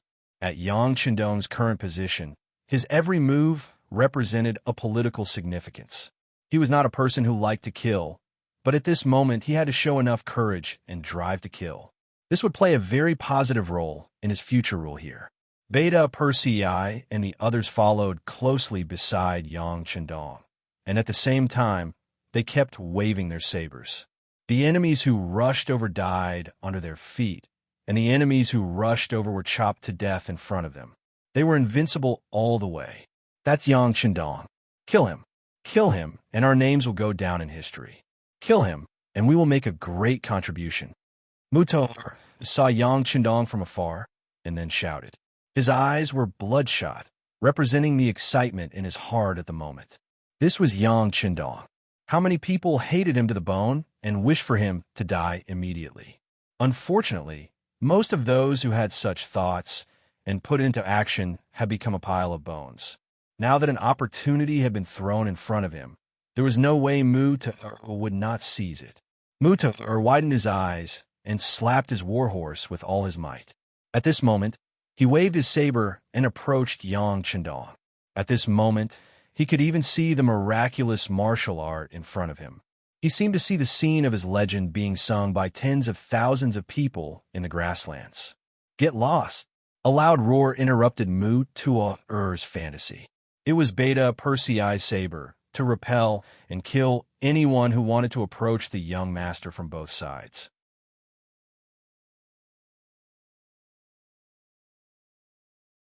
Chapter 992. Mu-Ta'ur was naturally different from ordinary cavalry. Seeing the blade coming at him, he dodged nimbly. The steel blade brushed past his shoulder and disappeared in a flash. With a sneer in his eyes, he did something that he would regret for the rest of his life. He swung his blade at Beta Persei's body. The speed of the blade was so fast that the Shadow Knight protecting Beta Persei did not have time to block it. Seeing that the attack was about to succeed, although the blade could not hurt Beta Persei due to the invulnerable black armor, it would inevitably bring shame to Beta Persei. Just as the blade was about to fall, Beta Persei's majestic body suddenly turned nimbly, making a move that did not match his tall body at all. Just as the blade was about to fall on the black armor, the steel blade in his hand finally blocked it at the last moment. The collision of the two weapons produced a very crisp sound. Mu-Ta'ur was not discouraged by the fact that his blade was blocked and did not succeed. Yang Chendong wasn't his target in the first place. He was just itching to fight back. Since he couldn't hurt Yang Chendong, he didn't want to waste any more time here. He had to find Yang Chendong as soon as possible and kill him. Riding on his warhorse, Mu-Ta'ur turned around once more and saw Yang Chendong right in front of him. Moreover, it was his opponent's back. Knowing that an opportunity had presented itself, Mu-Ta'ur was naturally excited. He instinctively raised his blade and stabbed forward, his face flashing with the look of a treacherous scheme that was about to succeed. But in the next moment, this action suddenly stopped. It was for no other reason than because he found that the original saber in his hand had been broken into half, including the hilt. He only held half of the saber in his hand. He did not know that after his attack was blocked by Beta Persei, the saber had become like this. Just as he was wondering why the saber had become like this, Yang Chendong, who was right in front of him, suddenly turned around and slashed at him. This strike was fast and accurate. The horizontal slash landed right on Mu-Ta'ur's neck, bringing the head that could still make any expression into the air. Mu-Ta'ur had died in battle. Even at the moment of his death, he couldn't help but wonder what was going on. Why did his saber suddenly break into two? Could it be that this person was really sent by the longevity heaven? Could it be that anyone who went against him was seeking their own death? He wanted to continue asking questions, but Mu-Ta'ur no longer had the chance. At this moment, he couldn't be more dead. What he didn't know was that Yang Chendong had only turned around because he had sensed the danger behind him. The Heavenly Khan didn't care about him at all, even if he reported his name. This was because in front of Yang Chendong, even if it was Yes Hen, it was nothing to be proud of. They were not on the same starting line to begin with. Mu-Ta'ur had died in battle, and thousands of Walla cavalry were buried with him. And as the rain grew heavier, more and more people died, and more people were buried with him. And this battle only lasted for more than half an hour, and it was over after a little more than an hour. The new army had returned to the beginning city. They were sent by Tiger's Man. After learning that someone had broken through the Mo Bay Division's defensive line, he was worried about the safety of this place, so he sent Deng Yu, the leader of the new army, to come personally. Of course, if Tiger's Man knew that the young master had personally participated in the battle below the city, he would have given up everything and rushed over. The new army came, but by the time they arrived, the battle was already over. Nearly half of the 8,000 Walla army were killed, including the main general, Mu-Ta'ur. The other half had already dismounted and knelt down to surrender. After witnessing the power of the Black Knights, their inner defenses collapsed, and they no longer had the courage to fight with their sabers. On the other hand, none of the Black Knights died in battle, and only 7 of their brothers were injured. As long as they rested properly, they could immediately rejoin the battlefield. 1,000 against 8,000, and they still managed to achieve such a result. This was the strength of the elites. 6th Young Master. When Deng Yu saw Yang Qindong, he excitedly dismounted and knelt down. You came at the right time. Immediately assist the infantry division in the city to take this prisoner away. Now that we are out, we have to go to the main battlefield to take a look. After Yang Qindong gave Deng Yu an encouraging look, he ordered Beta Persei to open the city gate and solve the problem of the prisoner. Just as Yang Qindong was engaged in a bloody battle with the Walla cavalry, Hai's 5th Division and the new Army Reconnaissance Group were also ordered to launch a fierce attack on the rear of the Walla army. Hai's 5th Division, which was made up entirely of musketeers, fully displayed their destructive power. Facing the unprepared rear of the Walla cavalry, they only charged and killed nearly 1,000 people, causing great chaos. The morale of the Walla army, which had already suffered defeat after defeat on the front line and was riddled with holes, finally began to waver when they received news that their rear had been attacked. Originally, they believed what their leaders said. They had a great advantage in numbers, and as long as they could pay a certain price to stabilize the situation, then it would be time for them to counterattack with all their strength. The reality did not match the plan, which made many Walla generals waver. Even as the leader, Yeshen could see that the situation was unfavorable. He knew that if the battle continued, he would be the one to lose. General He Lei, is everything ready? In the temporary main tent, he looked at the reports of defeat one after another. He had already lost the news of a decisive battle with Yang Qindong and had completely given up on the idea of a decisive battle. Leader, everything is ready. According to your plan, if we retreat now, we can withdraw about 80,000 people. He Lei, who was already prepared, said aloud. Good. Notify everyone. When the sky turns dark and the rain stops, we will retreat. As for those who are not on the retreat list, we can order them to launch a counterattack now. We must create an illusion that we are determined to fight to the death. This will help us maintain a safe distance between both sides. Yeshen's voice was calm, but the exhaustion on his face and even the trace of fear in his heart had already betrayed him.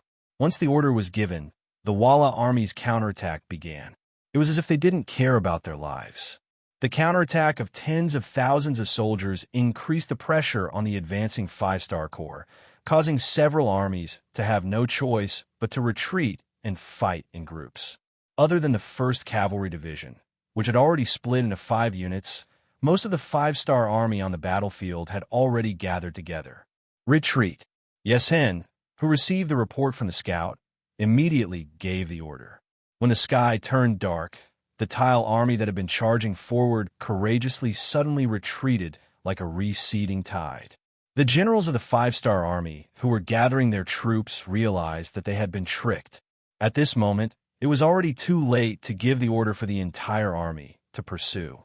Yeshen gave the order to retreat.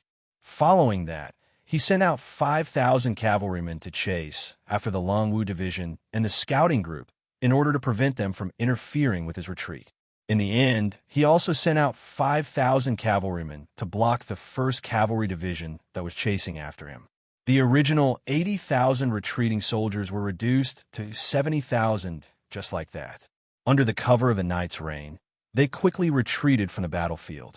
It had to be said that the Walla cavalry's discipline was still very strong. Even under such circumstances, they still retreated. However, the 10,000 cavalrymen he sent out were quickly killed and captured.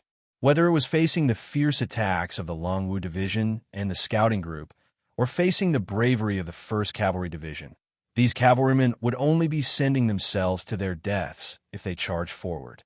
After defeating another 10,000 cavalrymen, the 1st Cavalry Division's commander, Hubo and a few others suggested that they should continue the chase.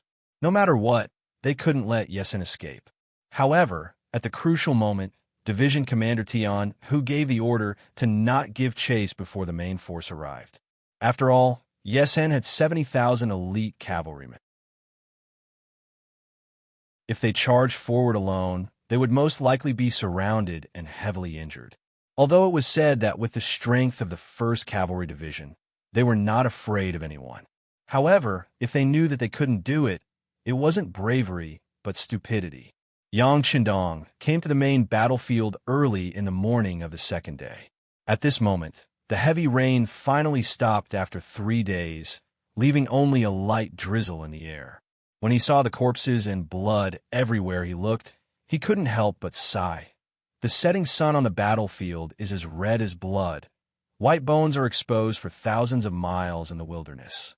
Young Master, the scouting group reported that Yesen brought 70,000 Walla cavalry back to Jingzhou City and Shajing City. At the same time, they also fought with the Biming army not far from the city. Beta Persei looked at the battle report that had just been sent and reported to Yang Qindong. Fighting with the Biming army? What's going on? Yang Qindong asked with some confusion. Didn't they already join forces? Why would they fight at this time? For this question, Beta Persei, of course, didn't know how to answer. He just ordered people to investigate again. Yang Qindong didn't have time to think about what was going on. Since the battle had reached this point, if he stopped now, it would be inevitable that he would be looked down upon. Perhaps in the future, there would be people who would do the same thing. So this time, he had to get some interest and also take this opportunity to tell everyone that the 5-star army was not to be trifled with. Whoever wanted to cause trouble, they had to be prepared to pay the price. Order the 3rd Cavalry Division of the new 2nd Army, Mabe Division, and the Mabe Mongol tribe to stay and clean up the battlefield. Order Yang Si in the city to take the Logistics Division out of the city to assist. The rest of the army set out and go to Shajing City. We want to recover Jingzhou City and Shajing City, Yang Qindong said in a heroic tone. Taking these 2 cities was the interest that Yang Qindong demanded from Yesen. At the same time, he also opened up the passage from the 1st city to Ili City. Otherwise, once the Biming army took advantage of the situation, he was afraid that if he wanted to reach out in the future, he would be restricted.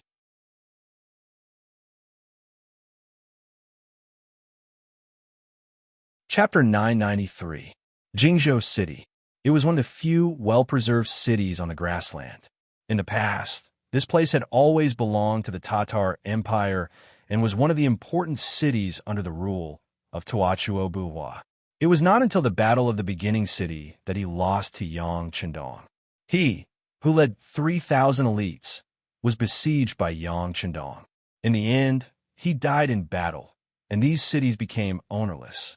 Yesen seized the opportunity and occupied this place, which became the front line for him to extend his black hand to the 1st city. But all of this was far from over. At the beginning of the year, the Biming army sent out 400,000 troops from the north, south, and west. Soon, Jingzhou City changed hands and became the Xian mansion of the Biming army. But soon, the situation changed. The Biming army's southern front, Yanghong, was defeated. The Walla also invited Ili to join forces with him to come to the grassland. The Xian Mansion army had to retreat in the face of great pressure, and the Jingzhou city changed hands again. After that, the Walla army led by Yesen and the Ili army joined forces to besiege the 1st city. This place became the base for transporting provisions from the rear. But then, Ili army's nest was attacked. Prime Minister Arab had no choice but to retreat. Taking the opportunity, the 5-star army launched a counterattack and fought a great battle with the Walla army under the 1st city. It seemed that the battle situation was unpredictable, but as long as one was observant, one could see the opportunity in it.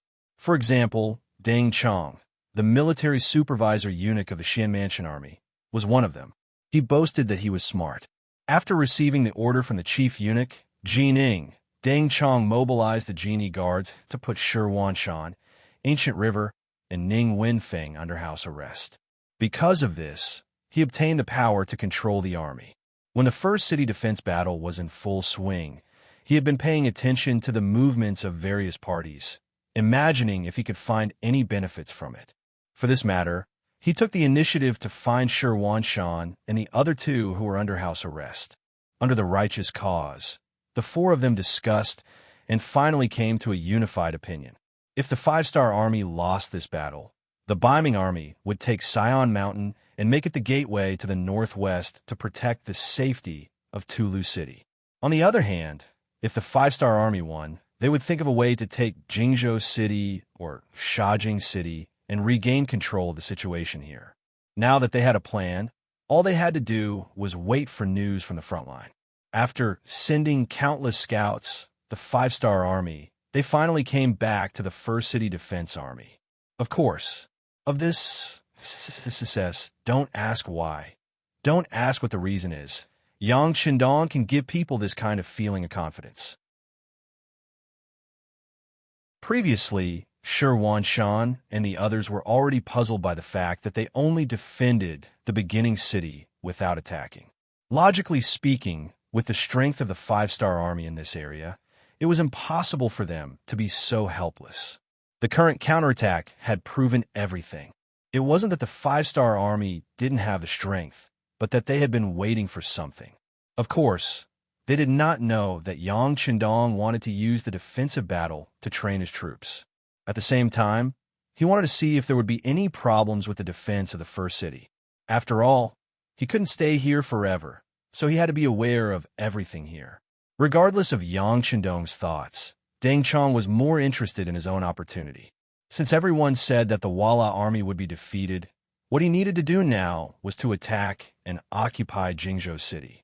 Regarding Deng Chong's, Shi Wanshan and the other two had the same opinion. According to them, the Walla army might be defeated, but after all, they had hundreds of thousands of cavalry. Even if they fought with the five-star army, they wouldn't be defeated in one battle. If they were to attack and occupy Jingzhou City now, it would still be very dangerous. It was better to wait and see. When the five-star army appeared, everyone would cooperate. The other party would attack Shajing City, and they would attack Jingzhou City. Shi Wanshan and the other two's words belonged to the old cities. For Deng Chong, who wanted to make contributions, this was not in line with his interests. On the surface, Deng Chong agreed to Shi Wanshan and the other two's request. However, after leaving the yamen of the three nobles, Deng Chong changed his mind. He decided to take a risk and take down Jingzhou City. Deng Chong's thinking was very simple. Once they could take Jingzhou City and station a certain number of soldiers there, even if the defeated Walla army was dissatisfied, they wouldn't waste time attacking the city. In this way, the great merit of taking Jingzhou City would be his alone. In this way, he would have a chance to return to the capital and enter the imperial palace. Only by working at the emperor's side could a eunuch be promoted faster and have more hope of standing out. Having made his decision, Deng Chong did not let the merit go to his head. He chose to take Jingzhou City through deception rather than a forceful attack. In other words, he sent people to appear outside Jingzhou City in the name of labor. If they could smoothly enter the city, that would be for the best. At the very least, if they could trick a portion of the Walla army out, the pressure of the siege would be greatly reduced. One could say that Deng Chong truly had made many preparations. For this reason, he had even taken out a portion of the limited provisions in Yamen and sent it to Jingzhou City. But he had never imagined that when Ting Shu's army of 10,000 had been wiped out, Yang Qindong had intentionally framed the Biming army. In other words, the Walla army did not trust the Biming army at this moment. Deng Chong knew nothing of this. Just when he had wanted to use their relationship as allies to deal a heavy blow to the retreating Walla army, it had been the other side who had made the first move. At the gates of Jingzhou City, the Biming army had pretended to be a labor force and was preparing to strike, but the Walla army had beaten them at their own game, happily exiting the city. Then, the 5,000 cavalry left behind to guard the city attacked, catching the Xian Mansion army off guard. The 5,000 cavalrymen did not greet him and charged forward. It was only when their sabers landed on the Xuanfu soldiers' necks that Deng Chong realized that he had once again overestimated his opponent's credibility. It turned out that this was a heartless person, a race that could kick their friendship away like a ball and betray their allies. Before the Xian Mansion army could even take out their weapons, they were defenseless. Nearly 10,000 of them were killed by the 5,000 Walla cavalry, and countless more were injured. Deng Chong, who had not only failed to complete his mission, but also suffered heavy losses, was very angry. He quickly transferred 30,000 cavalry from Sambuchuan City. He did not believe that the Walla army with only 5,000 could do anything. It was at this time that even more unfavorable news came. The Vara army had retreated after the battle with the 5-star army, and their main force of 70,000 had retreated back to the Shajing region. Their vanguard had coincidentally clashed with the 30,000 cavalry he had sent. Needless to say, the Xianmantian soldiers were once again defeated due to their inferior numbers and combat strength. The 30,000 cavalrymen were not even able to display half of their battle prowess. After losing another few thousand cavalrymen, Deng Chong had no choice but to release Shi Wanshan and the other two. However, in the face of such a disadvantageous situation, the only thing Commander Shi could do was to retreat into the city and prepare to defend the city. Sambuchuan City once again entered a defensive state, but this time it was not the Walla army that surrounded the city, but the 5-star army. Following closely behind was the 5-star army that was truly here to pick the peaches. When the Walla army retreated to the Shajing region, Yang Qindong led the 5-star army's main force of several tens of thousands to rush over.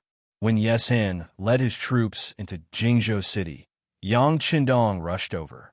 Following that, the Haiwu division took out the rocket launchers that they had brought along and aimed at the Jingzhou City's north gate that seemed to be ready for battle.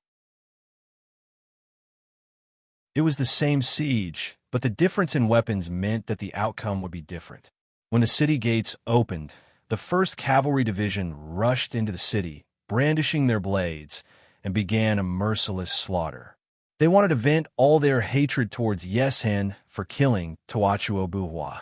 Only Yes Hen reacted quickly. When he heard that the North Gate had fallen in such a short period of time, he knew that the situation was not good. He left behind the original 5,000 cavalry to defend the city, and then led the 70,000 main force to retreat. Facing the full-force counterattack of the 5-star army, the Walla army's heart was unsteady, and they retreated step by step. Not only did they quickly lose Jingzhou City, they also lost the nearby Shajing City and left the region like a stray dog. Yang Qindong knew the logic of not chasing a cornered enemy. Right now, he was not ready to fight a decisive battle with the Walla army. After days of marching in the rain, the 5-star army was exhausted. Since their strategic goal had been achieved and they had taken over Shajing City and Jingzhou City, then they should know when to stop. They should stop chasing and digest the fruits of war first. While resting, he did not forget to gather grass and beat rabbits, and surrounded Sambuchuan City. Previously, when the Walla and Ili joined forces to attack Shi City, the Beiming Xianmantian army played a very disgraceful role. Now, it was time to settle the score. Sambuchuan City was once again surrounded. Shi Wanshan and the others in the city did not know whether to laugh or cry. Originally, they thought that the result of the war was them taking advantage of the opportunity to reap the benefits. But because of Deng Chong's rash action, they lost all the opportunities, and now they were like turtles in a jar. Although the 5-star army outside the city only had 40,000 to 50,000 people, and the Xianmantian army in the city still had 170,000 people. But for some reason, after the opponent became the 5-star army, General Shi Wanshan could not give the order to counterattack. There were too many facts that proved the strength of the 5-star army and that they could not be provoked. Even if he really sent out the army, even if he won, it would only be a Pyrrhic victory. Who knew if the Walla cavalry would rush over at that time to reap the benefits? They did not go out of the city to set up a formation. They only sent a messenger out of the city to ask for help from Governor Shi Hong. Then, the 5-star army and the Xianmantian army faced each other across the city. On the surface, it looked like the well water did not interfere with the river water. Yang Qindong indeed did not have the intention to attack Sambuchuan City. Otherwise, he would not have given the other party a chance to ask for help. The reason why he did this was for his own big plan, so that he could smoothly ascend to the throne.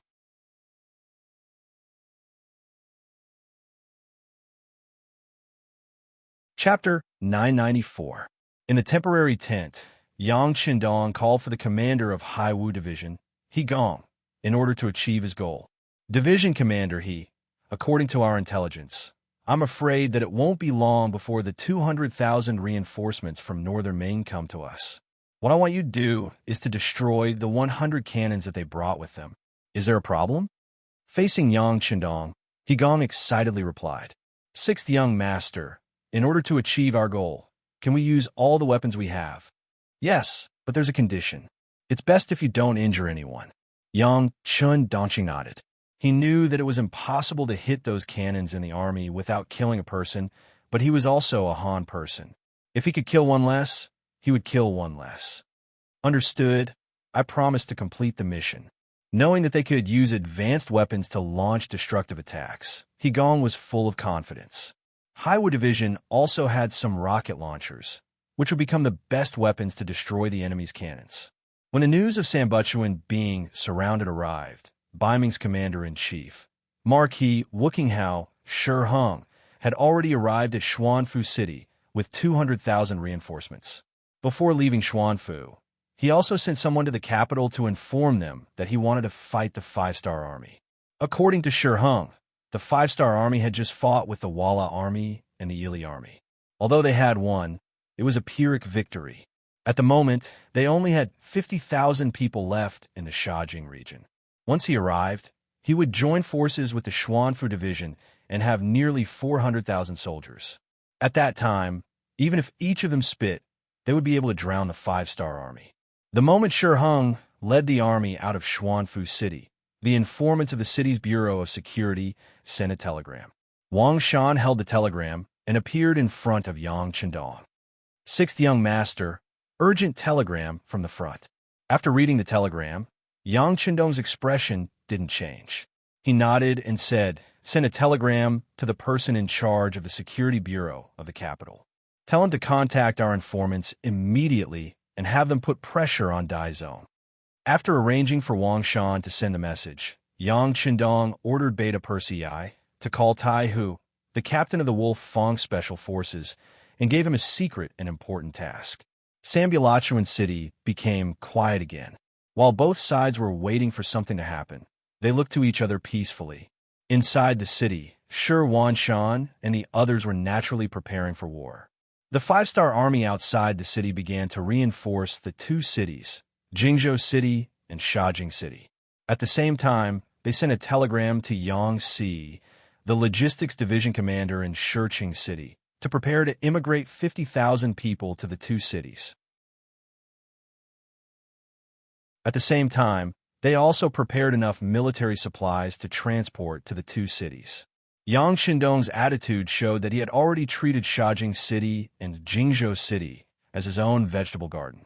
He didn't take the hundreds of thousands of Baiming army in front of him seriously. It was as if victory was in his hands. Compared to the Five-Star Army, Shi Hang's reinforcements also progressed very quickly. In just 3 days, they left Terror City and set foot on the fertile and desolate grassland.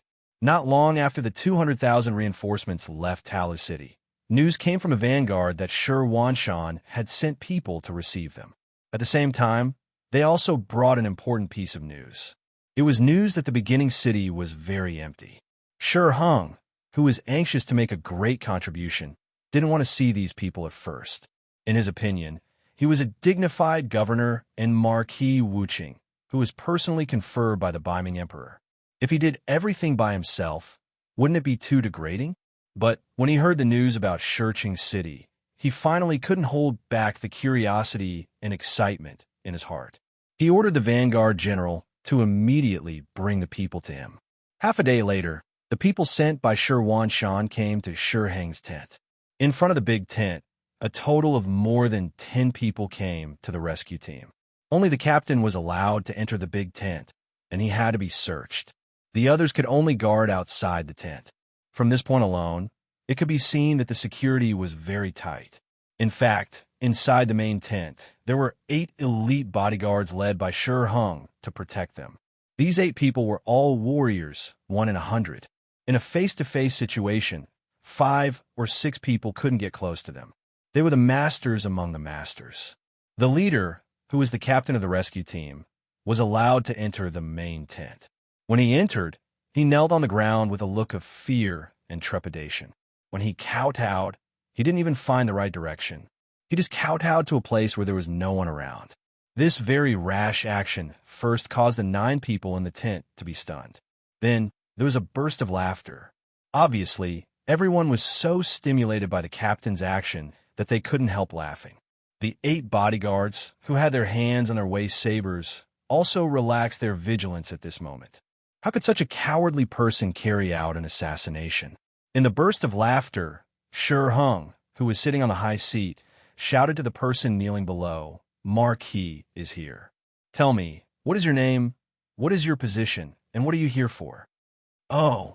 After hearing Shi Hung's voice, the person dared to raise his head and take a look. When he saw where Shi Hung was, he quickly lowered his head again.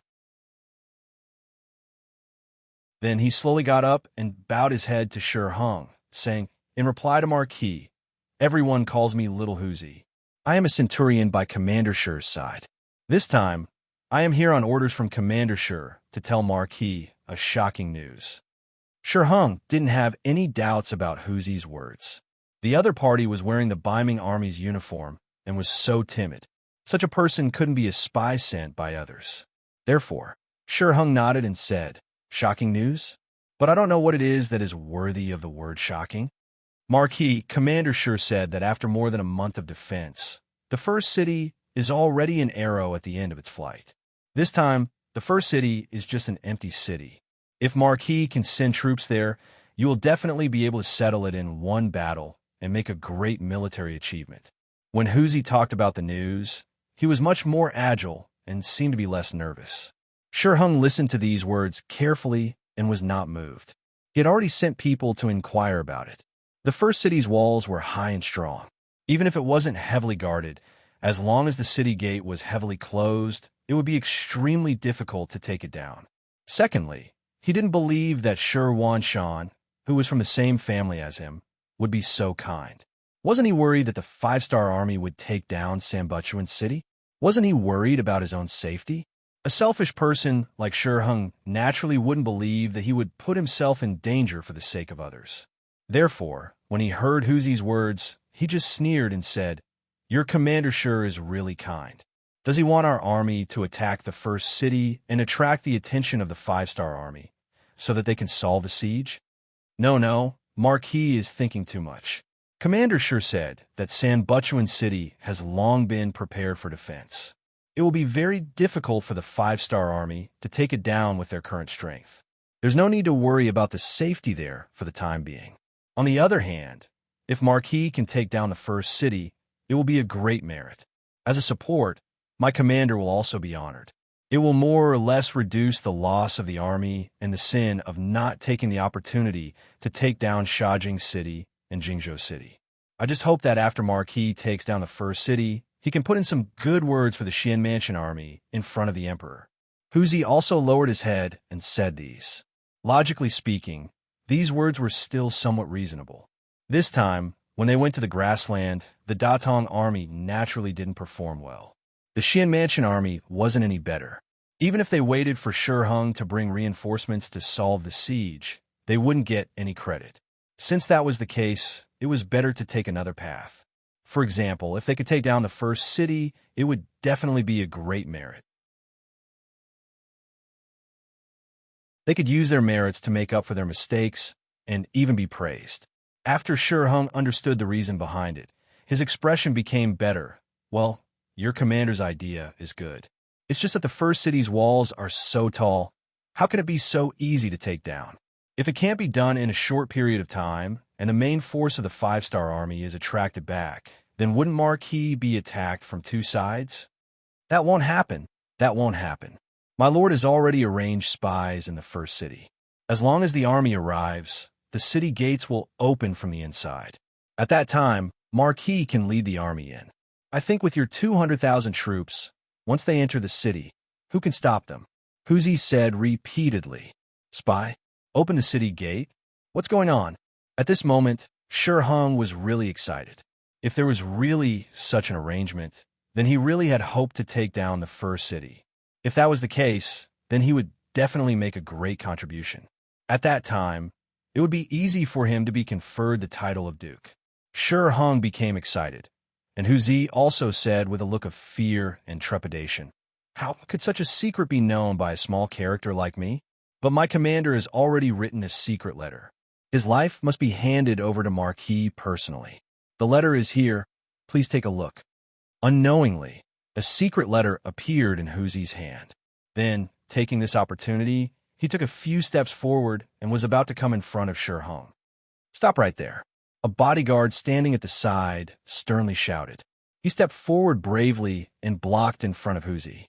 As a guard, he naturally wouldn't let anyone get close to his master without the permission of the Marquis. Hu Zi, who was stopped, didn't show any anger. Instead, he said with a face of fear, "This is the commander's order. The letter must be handed over to Marquis personally." "It's okay. There's no difference between handing it to the guard and handing it to Marquis," Shi Hung said indifferently. Then, the guard glared at Hu Zi angrily. Then, he grabbed the secret letter in Hu Zi's hand, turned around and bent down to pass the secret letter to Shi Hung, who was close at hand.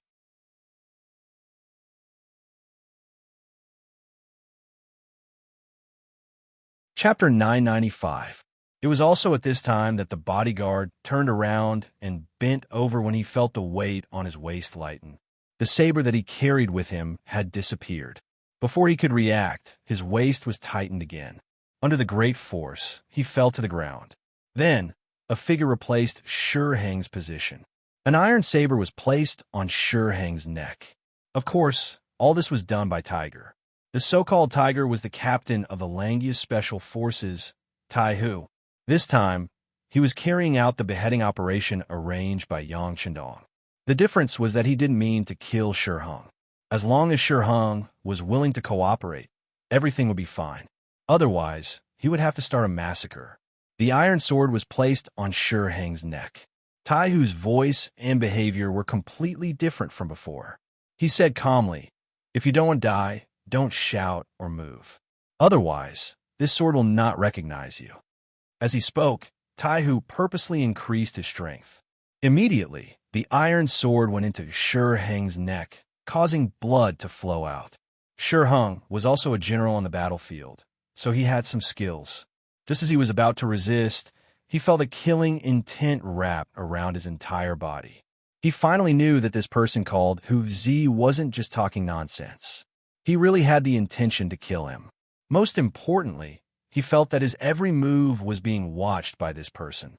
No matter what he did, the iron sword would cut his throat first. In order to survive, he had to be obedient. Sensing that Shi Hung did not dare to struggle, Tai Hu let out a sigh of relief. He then said, "Tell your soldiers to retreat. At the same time, call my brothers outside. Hurry up. If you're a bit slower, I'll kill you." I'll call. Shi Hung struggled as he spoke. Then he said to one of the soldiers, "Quick, why aren't you following Hero Hu's instructions?" The 8 soldiers really wanted to take action. They believed that with their strength, they could definitely surround and kill this man called Tiger. However, they couldn't guarantee the safety of their general. At this moment, they could only listen to his orders and walk out of the tent. They let the dozen people that Tai Hu brought with him into the tent. Skinny Monkey, King Kong, Violent Ape, Silverhand, Steel Leg, and others quickly entered the main tent. When they saw that Tai Hu was holding Shi Hung hostage, they all laughed heartlessly. Iron Head is Iron Head. He completed the task cleanly and beautifully. It's admirable. As soon as they entered the tent, they acted as casually as if they were entering their own backyard. First, they looked around, then came to Shi Hang's side and surrounded him tightly. Although they were wearing the ordinary military uniform of the Northern Ming Army, King Kong and the others gave the 8 bodyguards a very dangerous feeling. Their movements seemed to be without order, but if you wanted to take the opportunity to make a move, you would find that they were on guard everywhere. This feeling told the 8 bodyguards that the dozen or so people who came in were experts among experts.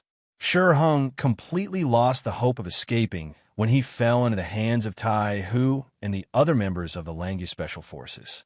He could only be manipulated by them. Shi Hung, If you want to live, then cooperate with us.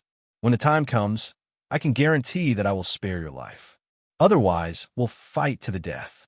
It's just that we're just commoners, so if we die, we die. But Marquis sure is different. There's still a bright future waiting for you. If you die like this, it's really a pity. Hearing Tai Hu's words, Shi Heng's face darkened, but he had to answer. Well, Marquis has fallen into your hands. Of course, I'll accept it. But who are you, and what are you doing here? I'm not afraid to tell you that we're the Langya Special Forces under the command of the Duke of Zhongdan.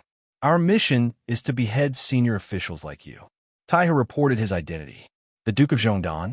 You're the Duke of Zhongdan's subordinates? I'm Marquis Wuqing, who was conferred by the Emperor of Baiming. Aren't you afraid of the law by treating me like this? Aren't you afraid of being punished by the Emperor in the future? After knowing the details of Tai Hu and others, Shi Heng pretended to be very angry and roared. He wanted to gain the initiative by striking first and oppressing people with reason, but Tai Hu didn't take him seriously at all. Well, if you want to live, you better not shout. We're just carrying out our mission. As for the punishment of the Emperor, it has nothing to do with us. Tai Tu is right. Even if the Emperor wants to punish us, he has to find us first. Ha. Skinny Monkey, who liked to bicker the most, laughed. His voice attracted the laughter of the other team members. This was like a scholar meeting a soldier. It was hard to reason with him. For the officials, the Emperor was a great existence. But for the ordinary people, it was too far away. Especially for Tai Hu and others, they listened to Yang Chendong. As for the Emperor of Baiming, who was he? He couldn't reason with them, and he couldn't beat them. Shi Heng had to accept his fate and bow his head. He knew that if he wanted to live, he could only do as the other party asked. It's very simple. First, do two things. If you do them well, your life will be safe. Tai Hu saw that Shi Heng wanted to bow his head, so he immediately said, "What are the two things?" Shi Heng asked, "First, immediately order the army to stop and set up camp. Second, write a letter to your emperor. Tell him that the 5-star army is too strong and that you're not their match." Tai Hu told him a mission that Yang Chendong had given him. Shi Heng paused for a moment, then shook his head and said, "The army can stop. This is up to Marquis. But the matter of writing a memorial isn't that simple. We have a lot of soldiers, so there's no reason." "You want a reason? Don't worry, there will be one soon." "Yes, just wait for one night." Tai Hu seemed to have expected Shi Heng to say something, so he spoke at a steady pace. The main tent was thus controlled by Tai Hu and the others. What was worth mentioning was that the news of Shi Heng being threatened didn't spread. Perhaps it was because Marquis cared too much about his face. The 8 soldiers were ordered not to spread the news, so the matter was covered up. The 200,000 soldiers were originally ordered to quickly head to San Buchuan City. However, the orders suddenly changed, and they were told to stay where they were. Many of the generals couldn't understand. However, no one dared to disobey the military order. They could only find a place to stop. At the same time, the 100 Baiming's newly built redcoat cannons also stopped. During the march, because these things were too heavy, they had been left behind. However, these things were very useful, so there were quite a few soldiers assigned to protect them. There were at least a few thousand people. It wasn't easy to kill their way through the heavy encirclement and get to the cannons. However, if they were to blow them up from afar, it would be much easier. Coincidentally, the order that Lung Wu received was to blow up these things. Since it was a mission given by the 6th young master, He Gong, as the commander, had to carry it out himself. He selected over 100 elite soldiers from Lung Wu and brought 4 rocket launchers to the Baiming army's encampment. 2 of the elite soldiers first knocked out 2 Baiming soldiers who were in charge of patrolling the night. After changing into their uniforms, they secretly placed a dozen or so bags of powerful explosives around the 100 redcoat cannons. Then, under He Gong's command, the 4 rocket launchers shot out flames and blasted the bags of explosives. Flames rose into the sky and engulfed the redcoat cannons. It was as if an earth dragon had been born. Shi Heng, who was resting on his desk, was shocked by the tremors. He sent out 2 soldiers to gather information. Soon, the news of all the redcoat cannons being blown up came back. At this point, Shi Hung finally understood what Tai Hu's reason was. Sigh. With a sigh, Shi Hung started to write a memorial to the Daizong Emperor. The general content was that because the cannons were destroyed, there were no more powerful siege weapons. Also, considering that the leader of the five-star army was the Duke of Loyal Ming, he didn't want to fight with them. Therefore, he asked the emperor to give the order to retreat. Baiming capital, Imperial Palace. The war in the northwest grassland had always affected Daizong, Zhu Qiyu's heart. When he heard that the 200,000 soldiers of Datong had been defeated, he cursed angrily.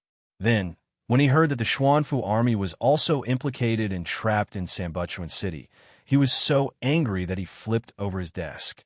Fortunately, there was good news that Walla and Ili Kingdom were going to work together to attack the five-star army. He suddenly felt like he was going to sit back and watch a fierce battle between tigers and dragons. The news from the front lines was that the Walla Alliance had 300,000 soldiers, and they were only going to deal with the 40,000 five-star army. At that time, Zhu Qiyu became worried.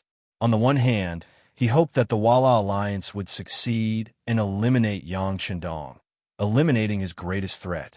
On the other hand, he didn't want the war to end too early. This was because once the Walla Alliance became stronger, they would be a big threat to Baiming. Just like that, more than a month passed. News came from the front lines again. It was actually the five-star army that won. Ili Kingdom was the first to return to their country, and then the Walla army was defeated. When this news came out, Zhu Qiyu sighed that Yang Qindong wasn't simple. At the same time, he also saw hope. That was to destroy the five-star army while they were weakened. Not only would they be able to take down many important cities, but they would also be able to solve the problem in their hearts. Shi Hung set out with the army.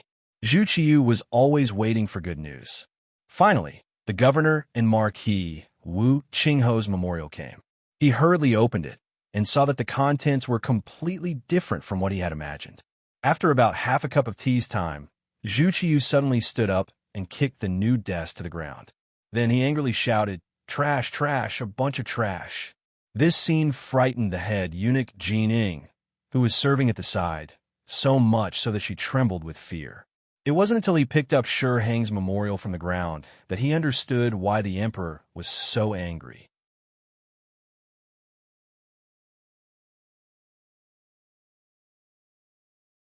Chapter 996.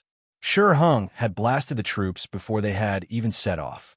Then, he requested to negotiate with the five-star army. He also said that if they had to fight with the five-star army now, even if they won, it would be a Pyrrhic victory.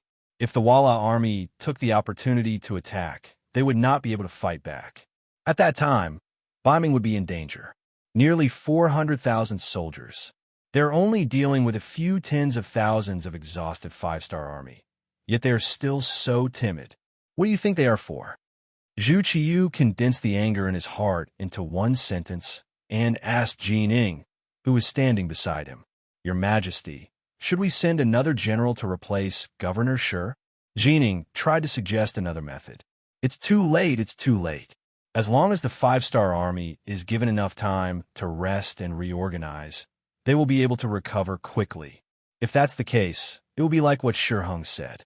Even if we defeat the five-star army, it will be a Pyrrhic victory. Zhu Qiyu shook his head.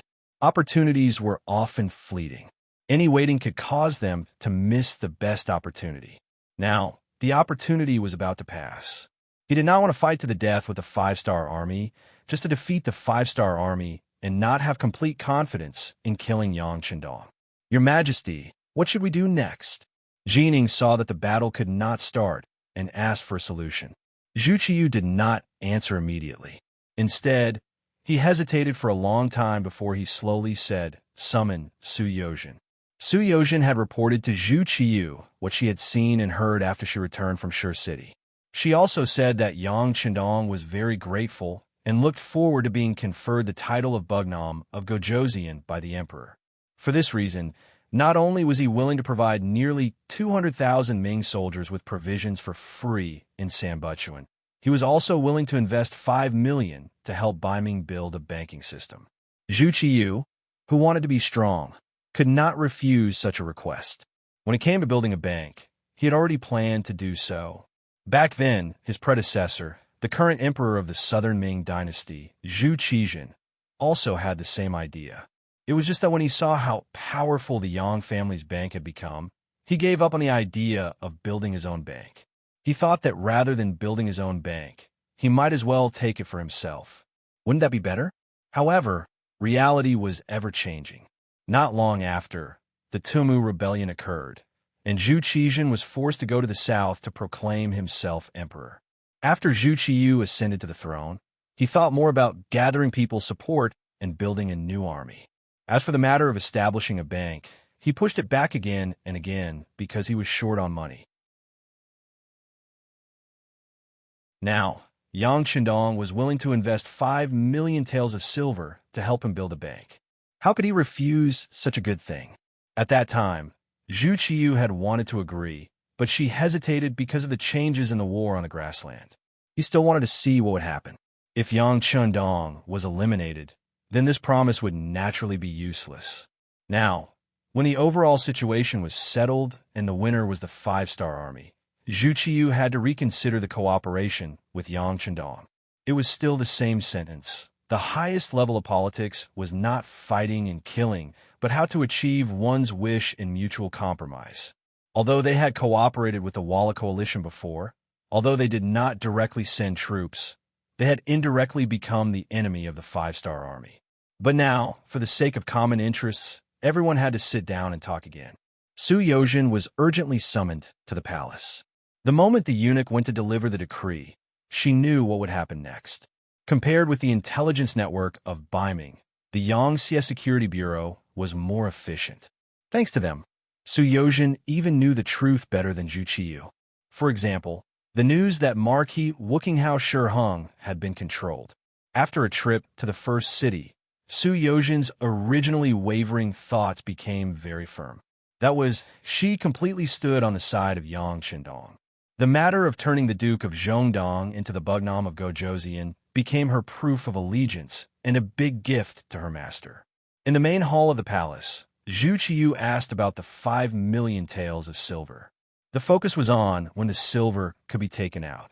Replying to your majesty, the result of the discussion between the Duke of Zhongdong and I in the first city is that as long as your majesty announces to the world that he is the king, the people of the Yang family bank in the capital will send people to the location we have chosen to decorate.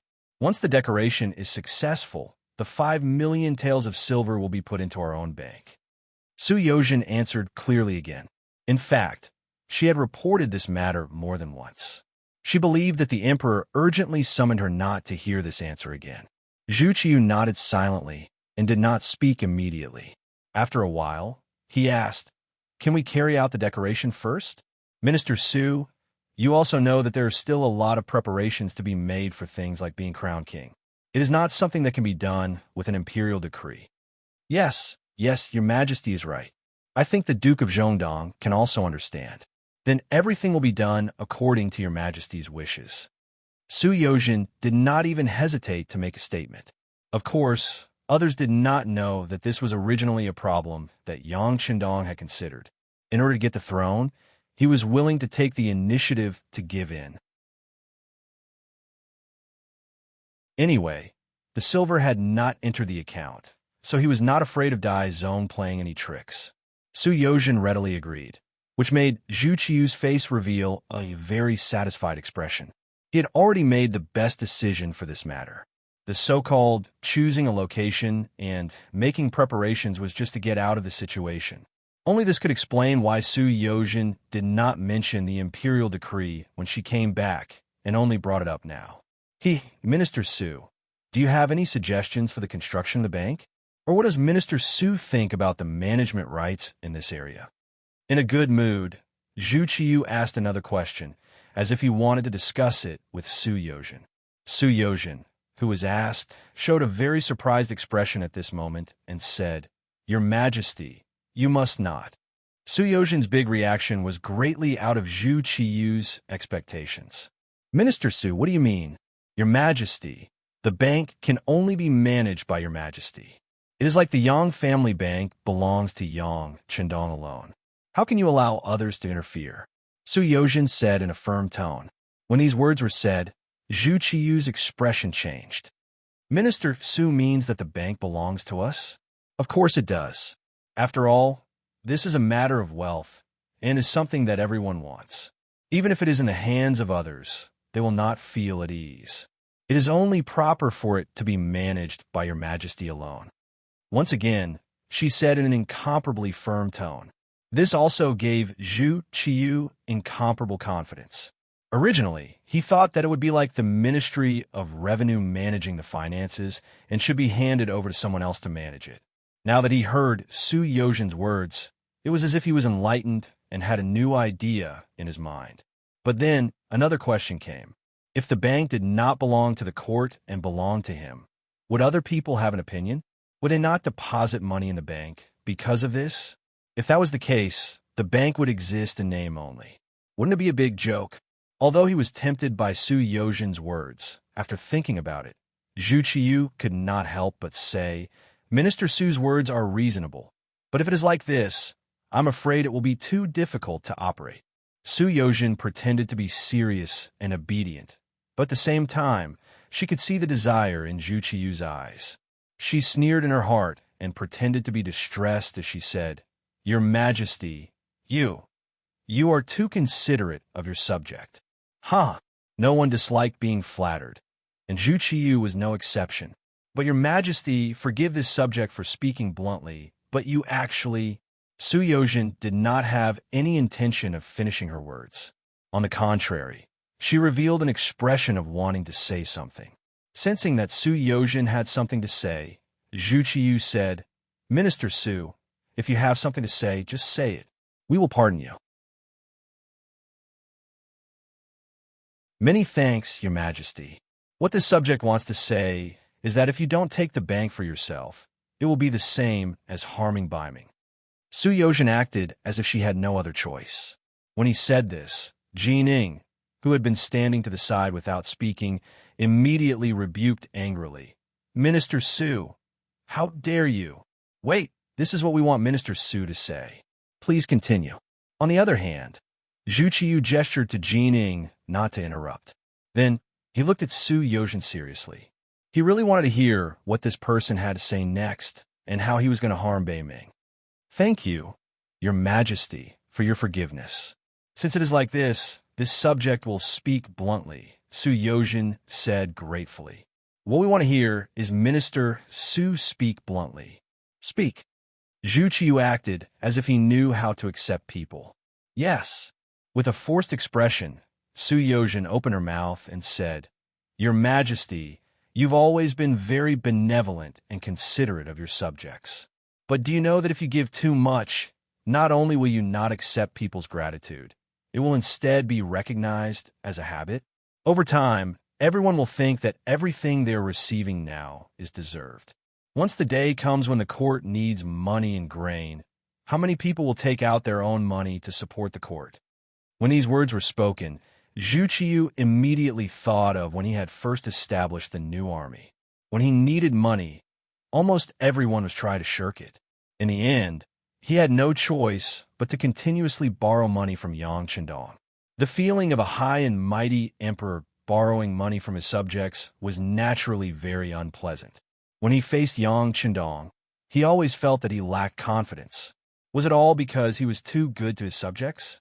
Thinking of this, he asked in confusion, Are there really not many people in the court who are willing to work for us sincerely?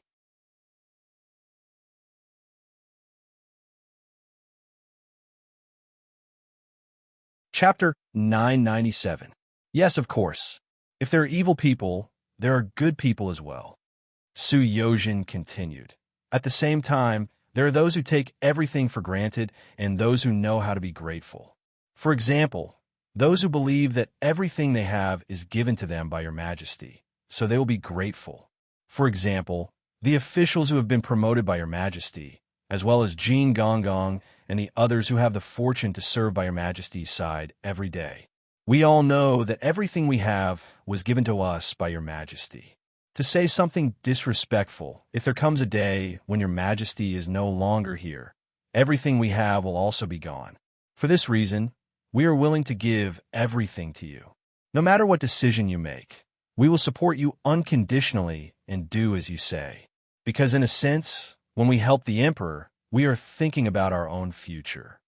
When these words were said, the first to react was Jining, who was standing beside Zhu Qiyu. As eunuchs, because of their own limitations, they could only rely on and had to rely on the emperor. As long as they received the emperor's approval, their future paths would be smooth and their work would be smooth. For example, they were a group of parasites that lived on the main body. If they wanted to live comfortably, they needed the main body to be strong enough. It was precisely because she understood these principles that when Su Yozhen said these words, Jining felt the same way and revealed a grateful expression. This was equivalent to Su Yozhen reminding the emperor that he was a trustworthy person. Of course, he had to make friends with a minister who was willing to speak up for him. Zhu Qiyu did not feel the same way as Jining, but she also knew that there was some truth in these words. Just as it was often said in the history books, a new emperor had a new court of officials. Many times, the relationship between the officials and the emperor was a cooperative one.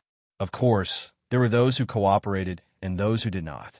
For example, some people were good at creating their own net. No matter what happened above them, they would stand firm and not fall. This kind of person was the scariest and most hateful because they would not truly give their heart to any master. While Zhu Qiyu was still considering the deeper meaning of these words, Jining knew that it was time for her to make her first cut. She knelt down and said, "Emperor, Minister Su's words are from the bottom of his heart. There are indeed many people in the court with weak wills. Those people cannot be trusted." Jin Ying's words completely dispelled the misgivings in Zhu Qiyu's heart. He had thought through everything. When he looked at Su Yozhen, his face was full of emotion. "Official Su is indeed my right-hand man. What you said hit the nail on the head. I don't dare. Su Yozhen repeatedly declined. Then in Minister Su's opinion, this bank must be in our hands?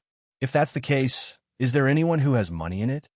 Zhu Qiyu asked the biggest question in his heart, which was also the thing he was most worried about. It wasn't just Zhu Qiyu. Jining, who was kneeling on the ground, also raised her head to look at Su Yozhen. In his opinion, there were a lot of stubborn people in the imperial court, and there were also a lot of people who only thought about themselves. If the bank was privately owned by the emperor, they would definitely think of ways to cause trouble. Not only would they not deposit money, but they would also probably tell others not to deposit money. If that was the case, wouldn't there be no meaning in having a bank without money?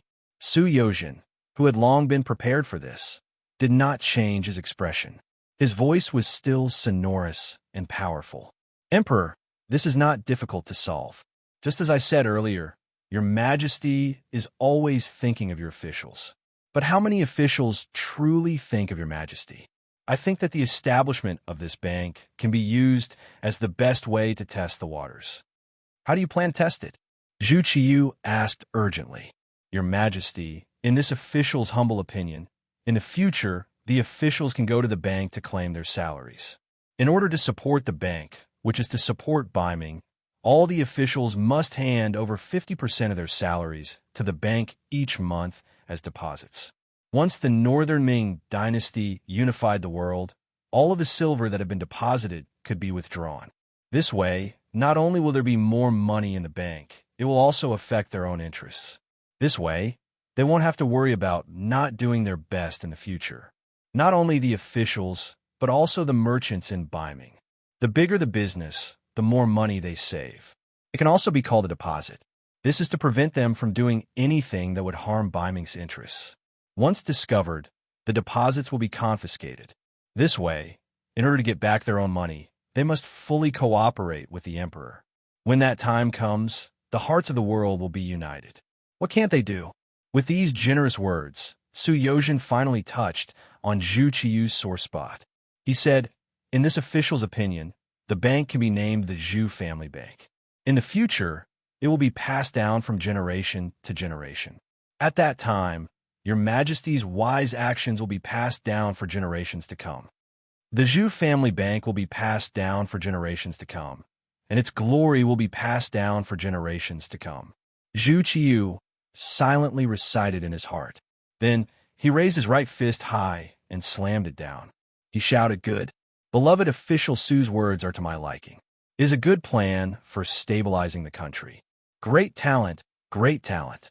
Yes, Minister Su is so considerate of your majesty. You should be rewarded." To the side, Jining began to add on. He had a feeling that once the emperor approved the establishment of the Zhu family bank, it was very likely that this job would eventually land on his head. In that case, his power would greatly increase. All of this was Su Yozhin's suggestion. In order to return the favor, he had to stand up and say something for the other party. When Jin Ying's praise came out, Zhu Qiyu also felt that it was reasonable. Good. Beloved official Su is indeed a good official. Since that is the case, I will immediately decree that beloved official Su will be the Crown Prince's junior tutor, as well as a grand scholar and the Minister of Justice. This was a second-rank official directly promoted from a second-rank official to a first-rank official. When he had first mentioned these suggestions in the first city, Yang Qindong had predicted that Su Yozhin would be promoted because of this. He had not thought that there would be results so quickly. As expected, he was promoted by a rank. After the Great Ming Dynasty was divided into North and South, there was no longer a cabinet. The highest civil official was second-rank official. Su Yozhin stood out and became the second-rank official. He immediately knelt down to express his gratitude. Beloved official Su, please rise. The suggestion just now was very good. However, regarding the official salary, I think the bank should only withhold 30%. They're also working for me, so I have to be considerate of them. Zhu Qiyu said in a very good mood. Your Majesty sympathizes with your officials. This is the good fortune of your officials. Here, I thank your Majesty on behalf of all the officials. Su Yozhin once again knelt on the ground with an appearance of being sincerely convinced. These words made Zhu Qiyu laugh heartily. Soon after, the three of them decided on the matter of the Zhu family's bank. In the end, Zhu Qiyu indeed handed the matter over to Jin Ying to handle. He also clearly said that if any of the officials caused trouble because of this matter and did not cooperate, then find a reason to arrest them. This was clearly not supporting his great cause. He even had to make thoughtless remarks about deducting some money. Did he expect them to be willing to risk their lives at the crucial moment? The matter was settled just like that. Su Yozhin successfully completed the task Yang Qindong gave him and pushed Baiming's political power to the edge of the cliff. Speaking of which, the official's salary in the Ming Dynasty was not high, especially in the beginning during Emperor Taizu's time. Even after experiencing the rule of Ren Xuanji, although the salary had increased to a certain extent, it was only 30% every month. Now, this 30% had been completely taken by Zhu Qiyu. In other words, for ordinary officials, it would be difficult for them to save up anymore. This involved their own problems, so naturally, many people would stand up and react. If they could not obtain a solution and had to use force to forcefully suppress it, it would only lead to greater resistance and dissatisfaction. Once the people were dissatisfied, the giant Baiming was not far from collapsing. This was Yang Qindong's move to use a peaceful method to solve the Ming Dynasty's problem. Now, it seemed that Zhu Qiyu had already fallen for it. Perhaps it would take a certain amount of time, or a very long time for it to take effect. But after all, the first step had already been taken, right? Su Yozhin left. He did not return to his residence. Instead, he went directly to the Yang family bank in the capital to explain the Baiming emperor's intentions. Soon, the location of the Zhu family bank and the establishment of the corresponding equipment were on the right track. Next, they had to consider the important matter of issuing an imperial edict for Yang Qindong to be Bugnam of Gojoseon. On the grassland, all the reports from Su Yozhin came from the Security Bureau. Yang Qindong was overjoyed. The matter was settled. The next thing was to settle the grassland matter. It was already the 10th month of 1455 AD. The weather began to cool down in the morning and evening. After the war, the grassland was about to enter a relatively peaceful period of development. The 100,000 people sent by Chichen City arrived at Shajing City and Jingzhou City one after another, greatly increasing the population of the city. At the same time, the expansion of the city also sped up with the arrival of the 100,000 people. In this way, with Mabe City in the northwest and Shajing City and Jingzhou City in the south, the origin city would be safer as the center. They could also expand the scale of the original cultivated land. This time, Yang Qindong asked for at least a total of 1 million hectares of fertile land to achieve self-sufficiency. At the same time, it could also support the Third Master Liu and other troops going to the grassland of northern Siberia. Building a city was not only about possession and existence. How to develop it and let the people live a more prosperous life was Yang Qindong's ultimate goal. He firmly believed that as long as the lives of the people were better, a country would become more stable and powerful. In order to protect the fruits of their hard-won victory, more people would be willing to do more for the power or the country.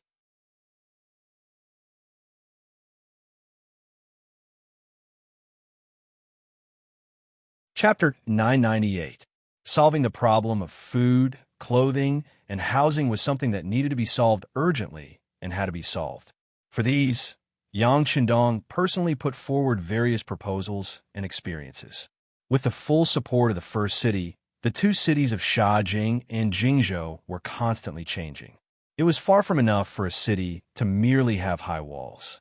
It also required the existence of a powerful army. Only then would it be able to form an effective deterrent force, and only then would it be able to avoid being invaded and targeted by others. After Yang Qindong thought about it, he handed over the matter of guarding the two cities to the new Second Army. In the battle with Walla, the new Second Army performed well. Although it was not as strong as the new First Army, it was at least much stronger than the Mabe Division and the Mabe Tribal Alliance that had lost their defensive line. Therefore, Yang Qindong was relieved to hand over the security of the south side of the first city to the new Second Army. The army surrounding Sambulachuan City had not yet withdrawn, but the corresponding commanding officers had already arrived at Shajing City and held a meeting in the newly built Yang Mansion here. At the meeting, Yang Qindong personally awarded the Major General Gold Star to the commander of the new Second Army, Tian Hu, the commander of the 1st Cavalry Division, which attracted everyone's congratulations and applause.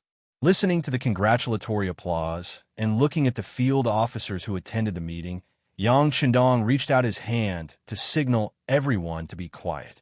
Then he encouraged, comforted, and, at the same time, said in a cheering tone, "Today, Shibi and Tian were promoted to Major General, but there will be more generals in the future.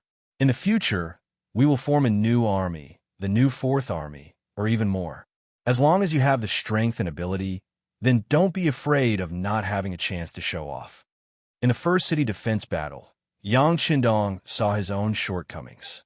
That was when facing a strong enemy, the soldiers in his hands were still too few. It could be said that his foundation was too weak. It had only been a few years, and he pursued the path of elite soldiers. As the first city had completely gained a firm foothold on the grassland, Yang Qindong's requirements for the elite cavalry were also constantly increasing, from a small number of elite cavalry to a large number of elite cavalry. After the meeting, Yang Qindong stayed behind and talked about the situation on the grassland. "The Beiming army won't be able to surround us for too long. Young master, I might have to leave this place for a while. Do you know what to do?" In the face of this interview, Sherbet nodded heavily and said, "Sixth young master, thank you for handing such a heavy responsibility to me. I will not let you down. I have also considered the following matters. There are 3 main points that I would like to ask the 6th young master to correct. Tell me about it." Seeing that he was prepared, Yang Qindong nodded with satisfaction. The reason why he promoted this person's position so quickly was that he had a good view of the overall situation. Now it seemed that he did not disappoint him along the way. Sherbet began to express his opinions. The first point was to stabilize Shajing City and Jingzhou City and build them here at the same time. Not only would they become the southern barrier of the first city, but they would also become the new base of the five-star army. Once they attacked from the south, it would become the most solid defense. The second point was how to have a good relationship with the bombing army. It was neither too far nor too close. They would not make a move, but they would also make the other party afraid. The third point was to develop commerce and handicraft industry. Sherbet mentioned that he had seen some weaving factories built in the first city. He thought that it was possible to move some of them to Shajing City and continue to develop. At the same time, he could also use the natural advantages here to raise a large number of horses and sheep. In short, he wanted to be self-sufficient as soon as possible. Very good. After listening to Sherbet's speech, Yang Chendong gave him a lot of encouragement and then said, "This time, I will move the people of the two cities to the first city in Mabe City. At that time, the total of 100,000 people in the two cities will be completely trustworthy.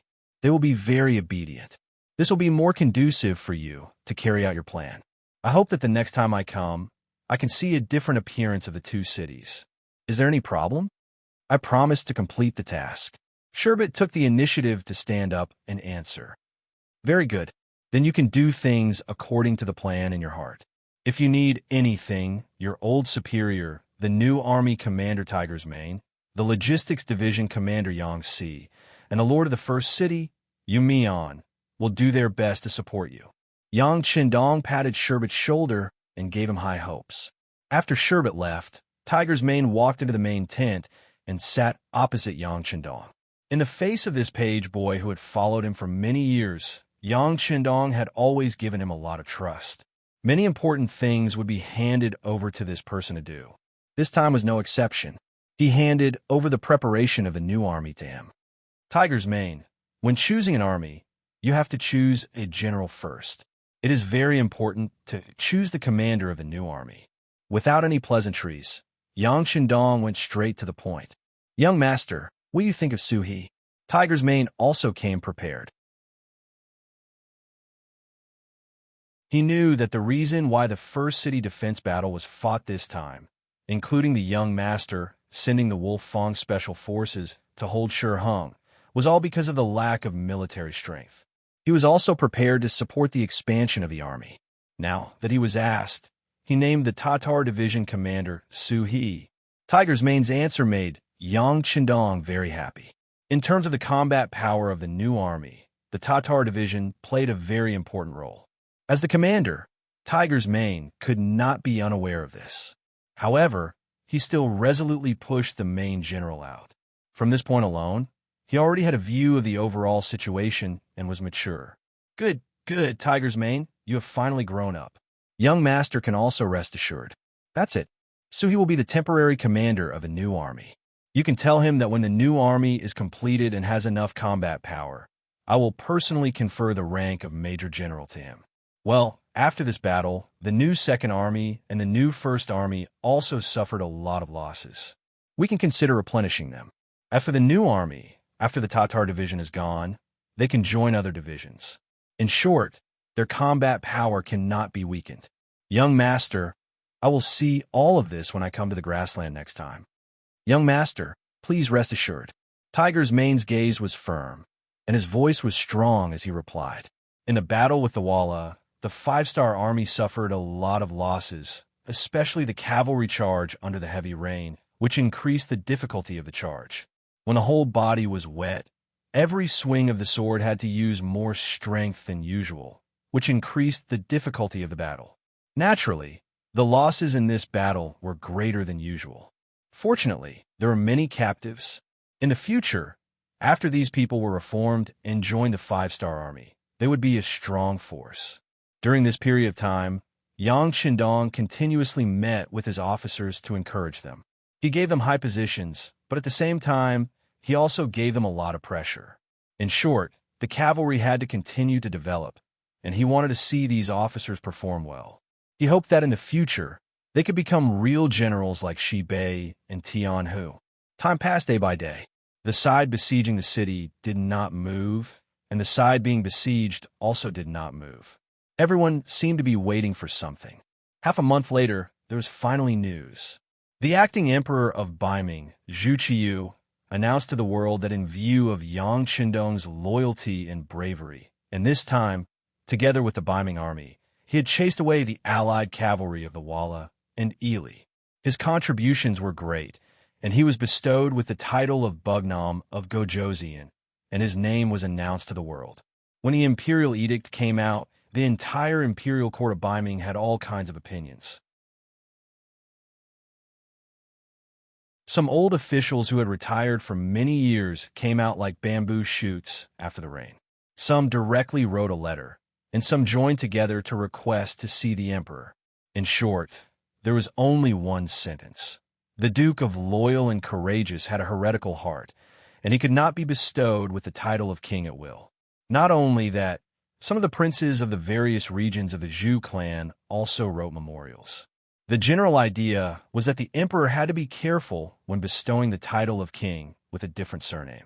They had to prevent the emperor from being deceived by petty people.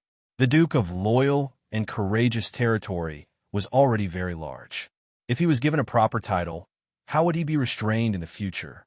The memorials in front of Zhu Qiyu quickly piled up like a mountain. The reaction from below was giving him a headache. To the side, Jining saw that the emperor was distressed and suggested that they invite Su Yozhen, the scholar Su, to come and see if he had any countermeasures. Ever since Su Yozhen had said that the establishment of the bank would belong to the emperor alone, and Jining had been given this cushy job, the two of them had quickly warmed up. Now that there was an opportunity, he naturally had to lead the way for his good friend.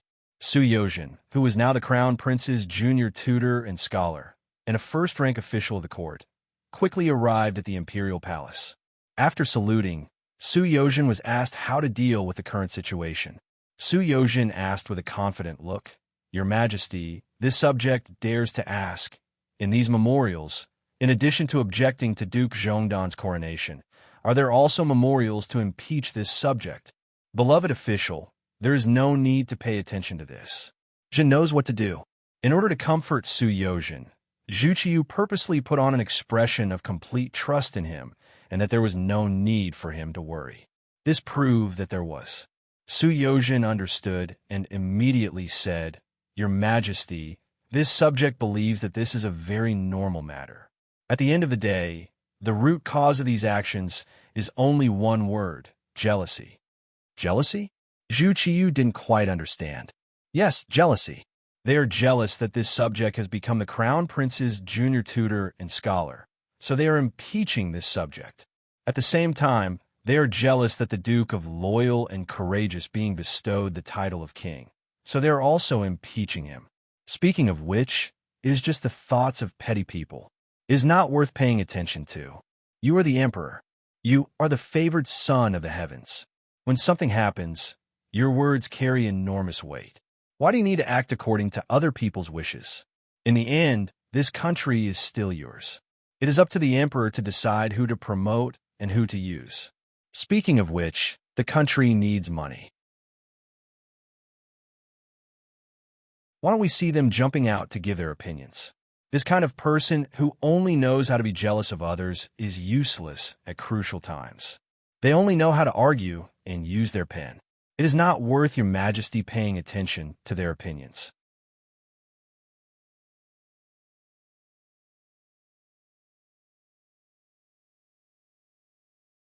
Chapter 999. Su Yozhen had publicly slandered a colleague. If word of this got out, it would be difficult for him to maintain a foothold in the court. However, he still said it. He was certain that neither Zhu Qiyu nor Jining would say it out loud. From a certain perspective, they were already in the same boat. They were bound together for good or ill.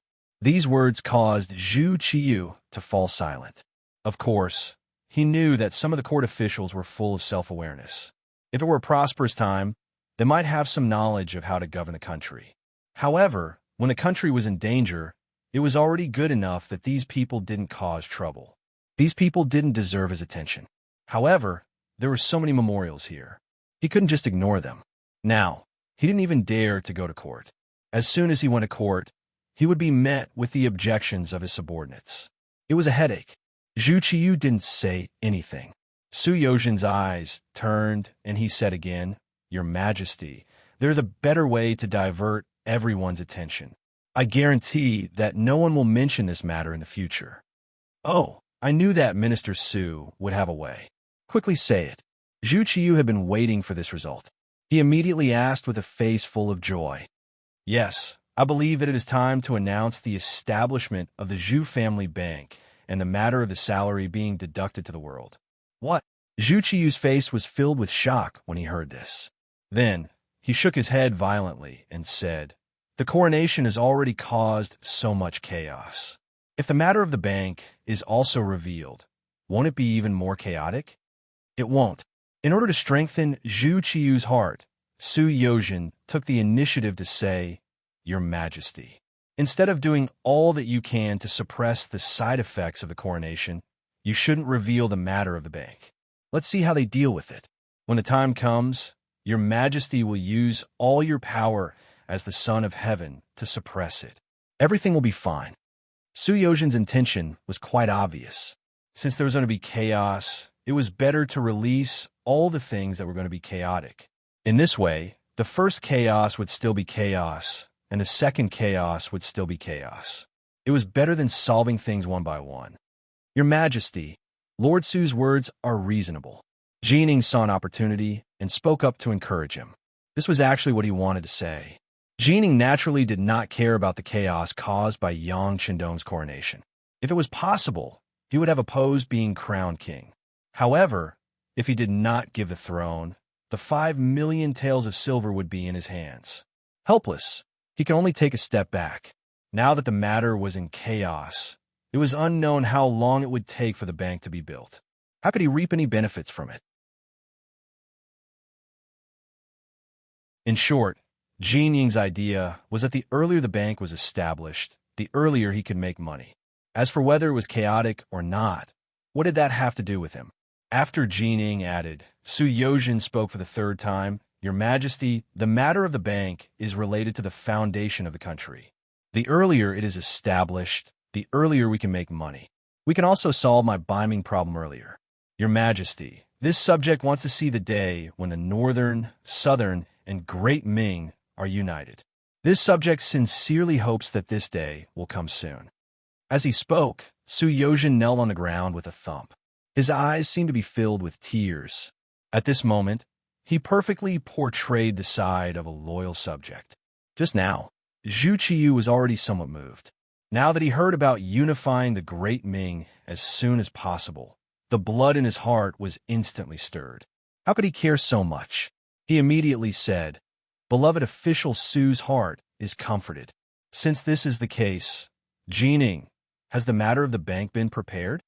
"Your Majesty, it has been prepared. We only need to wait for the silver to arrive before we can open for business. Your Majesty, this subject will go to the Yang family bank after leaving the palace and personally escort the 5 million taels of silver to the Zhu family bank." "All right, Eunuch Jin, I will need you to send the embroidered uniform guards along the way." Su Yozhen struck while the iron was hot. Well said, well said. Please do not worry, official Su." Jin Ying's face immediately bloomed with joy. When Zhu Qiyu heard their one-on-one conversation, it was as if the matter had already been settled. He knew that he had to make a decision. He immediately said, "Since this is the case, we will announce this matter at the morning court tomorrow. We would like to see who will oppose this, and how many of them are loyal to us." "Your Majesty is wise." Su Yozhen and Jining immediately knelt on the ground and shouted, "Long live the Emperor." Su Yozhen's appearance caused the spearhead that should have been directed at Yang Chendong to be directed at the Zhu family bank. When all the officials found out that in the future, 30% of their monthly salary would be deposited in the Zhu family bank and would only be taken out when Biming unified the world, there was an immediate uproar.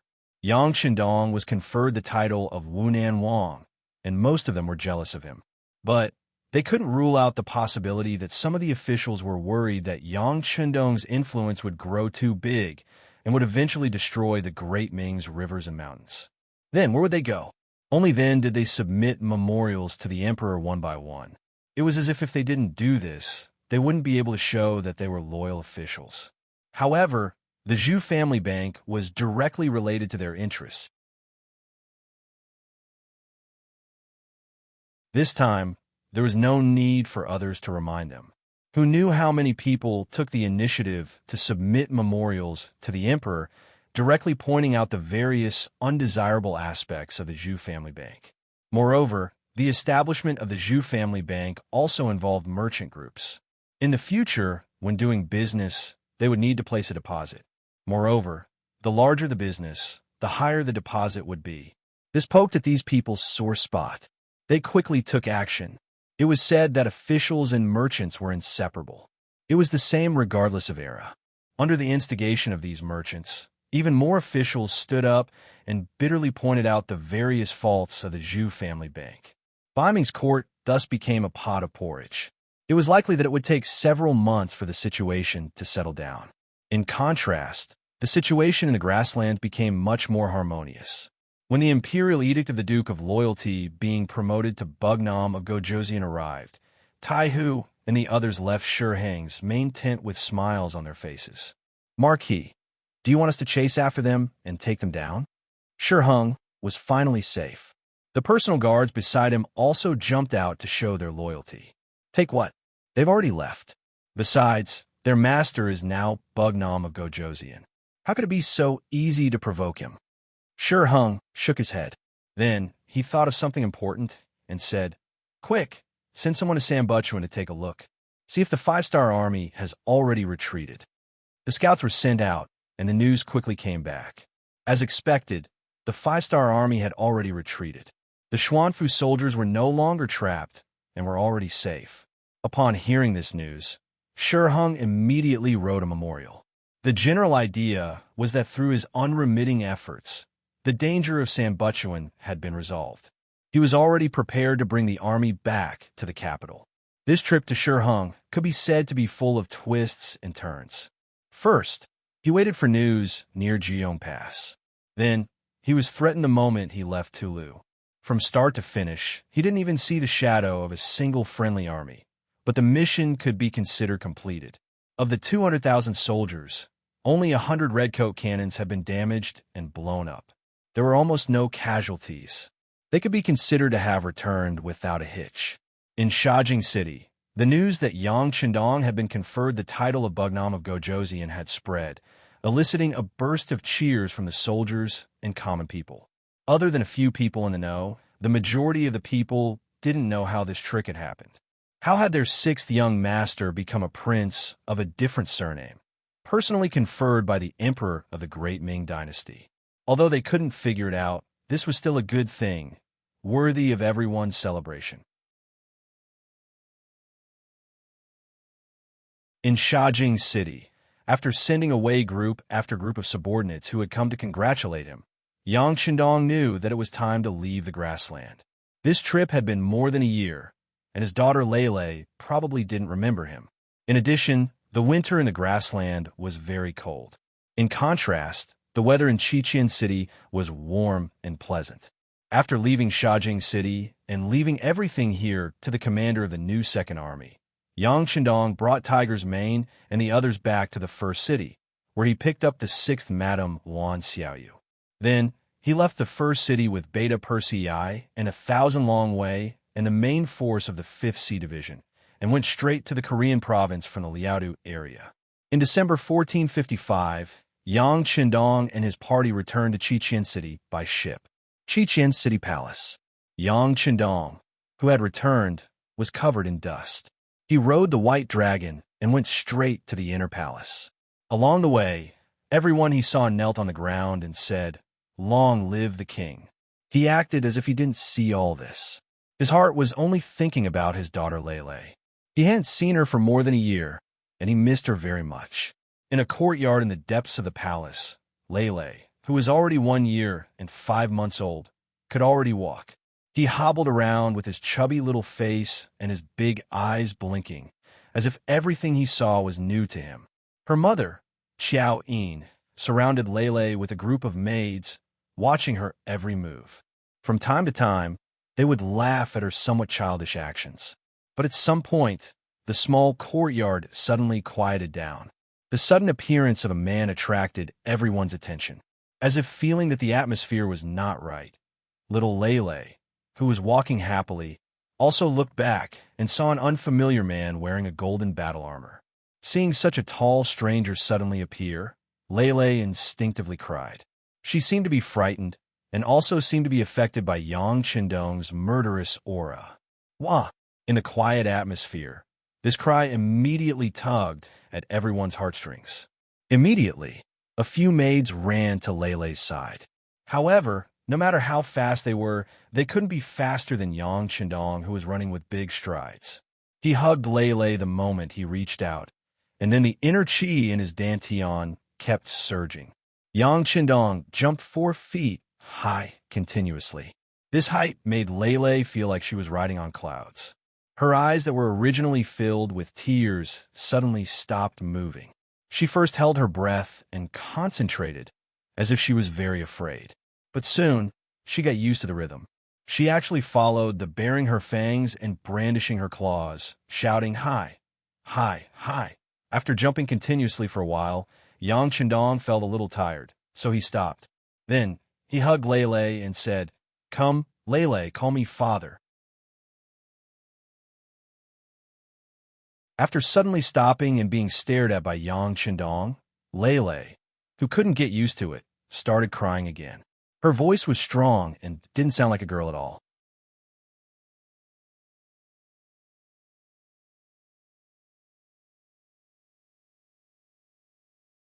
Chapter 1000. Xiao Yin finally walked over from afar. She looked at Yang Qindong with a gentle gaze, but when she saw Lele crying, she couldn't help but take the child into her arms. "Young master, Lele is still young. She hasn't seen you for so long. I'm afraid she has already forgotten about you." "Has she forgotten? I'm also her father," Yang Qindong said nonchalantly, then made a face at Lele, who was in her mother's arms. Lele, who was originally in her mother's embrace, suddenly felt a sense of security. She then began to curiously size up this strange man who was playing with her.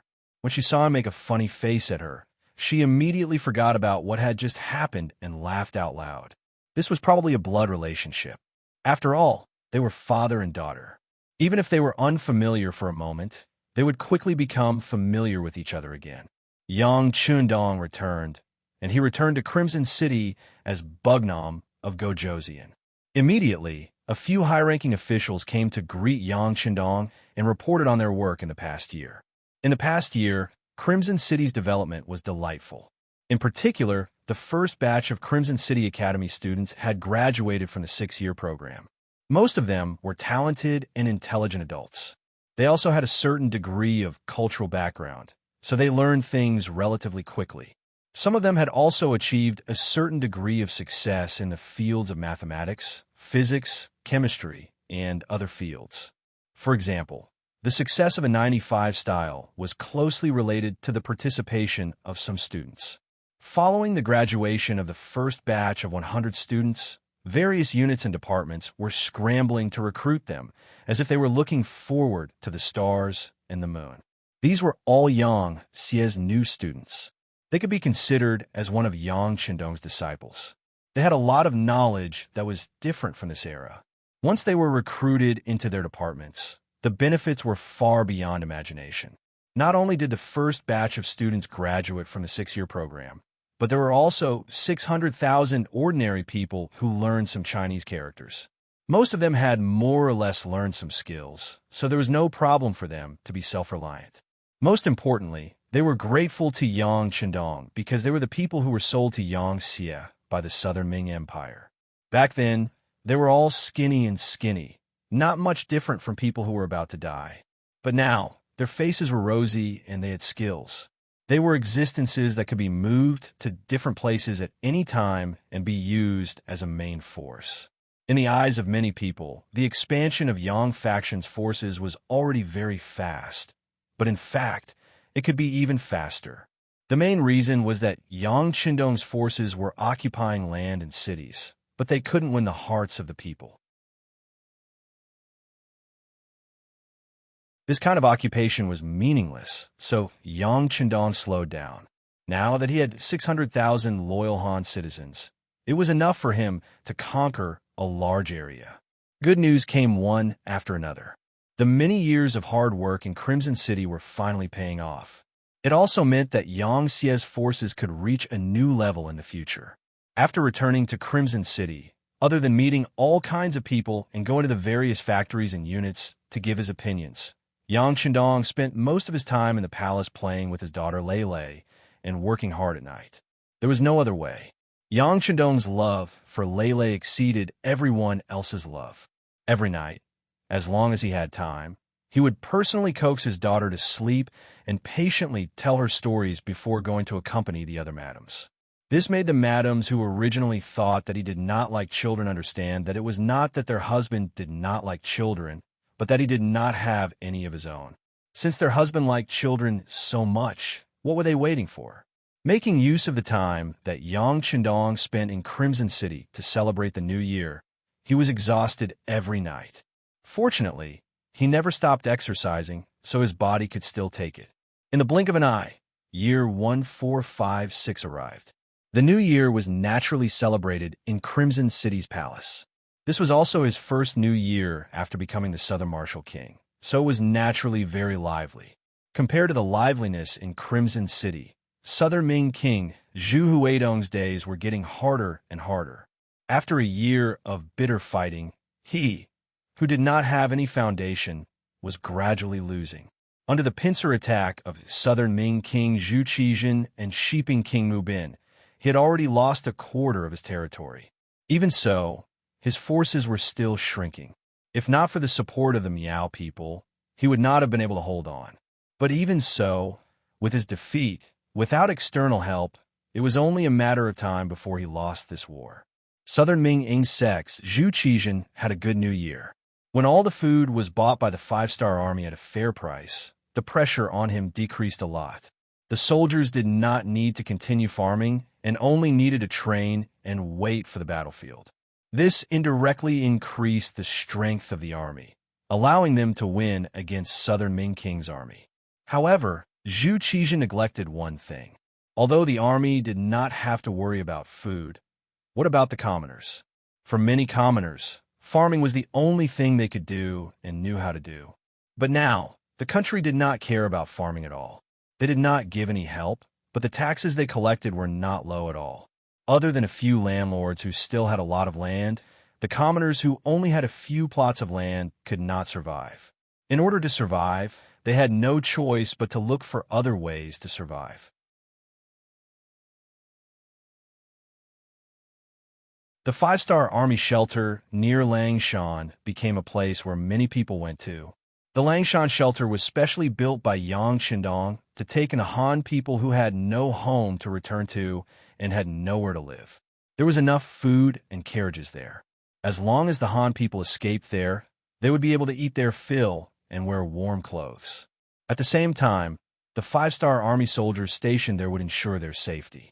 It was also said that after coming here, they would be quickly taken away. As long as they performed well, they would be given a large plot of land and live a rich life. As more and more Han people appeared in Crimson City and even secretly entered the Southern Ming Kingdom, their influence grew. In just a year, the number of citizens in the Southern Ming Kingdom had decreased by more than 1 million.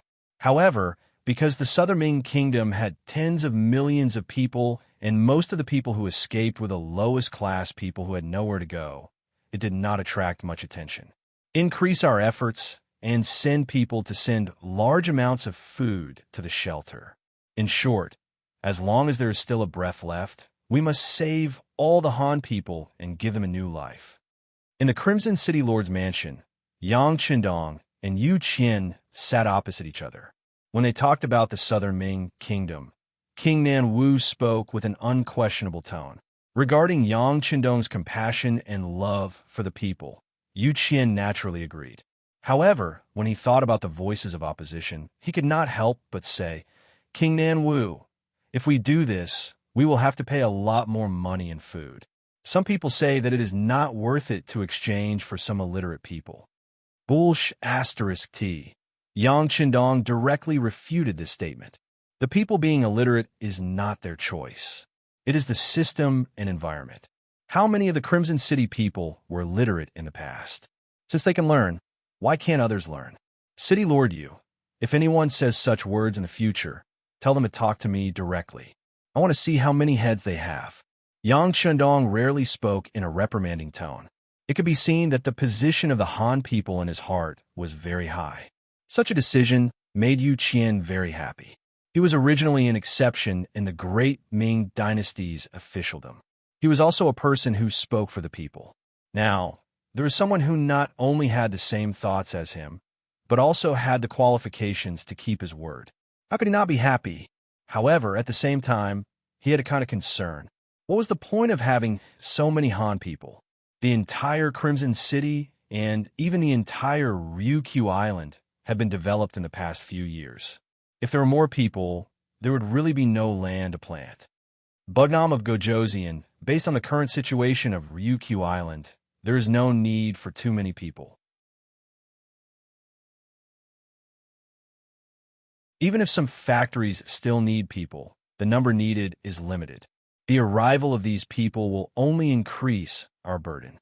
As he spoke of the worries in his heart, Yu Qian stared at Yang Chendong. He wanted to see his trump card. This would be a great comfort for him when he did things in the future. To others, Yang Chendong only expressed goodwill towards the Han people, but did not completely expose his ambitions. However, to Yu Qian, a person who is truly loyal to the Han, Yang Chendong did not have any intention of hiding.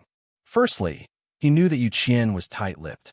Secondly, his own ideals did not conflict with Yu Qian's, so he would be supported. Thirdly, as the city lord of Crimson City, in fact, Yang Xie was the highest official in charge of the place. He also needed to know his own thoughts. Thus, in front of outsiders, Yang Chendong expressed his own ideals for the first time. City Lord Yu, Crimson City does not need so many Han people, but other places do. For true Han people, we will only think that there are too few, not too many. Bugnam of Gojoseon's meaning is, Yu Qian seemed to understand, but it also seemed like he did not completely understand. The meaning is very simple. Our Yangxie's territory will not be limited to what is in front of you. You can see the land around Great Ming, but there are many places that you cannot see. For example, the Western world where Portugal and Spain are located will be like Laos in the future, becoming our territory. Speaking of this, Yang Chendong's eyes were filled with a trace of hope and passion. As the city lord of Crimson City, developing businesses was also within his jurisdiction. Naturally, Yu Qian was not unfamiliar with Portugal, Spain, and the other Western countries. From what he knew, that place was also very vast. It was just that it was too far away, and he had to cross the sea, so he did not pay too much attention to it. What he did not expect was that Yang Chendong had actually set his sights on that place. Just how ambitious was that? For a moment, Yu Qian was truly shocked.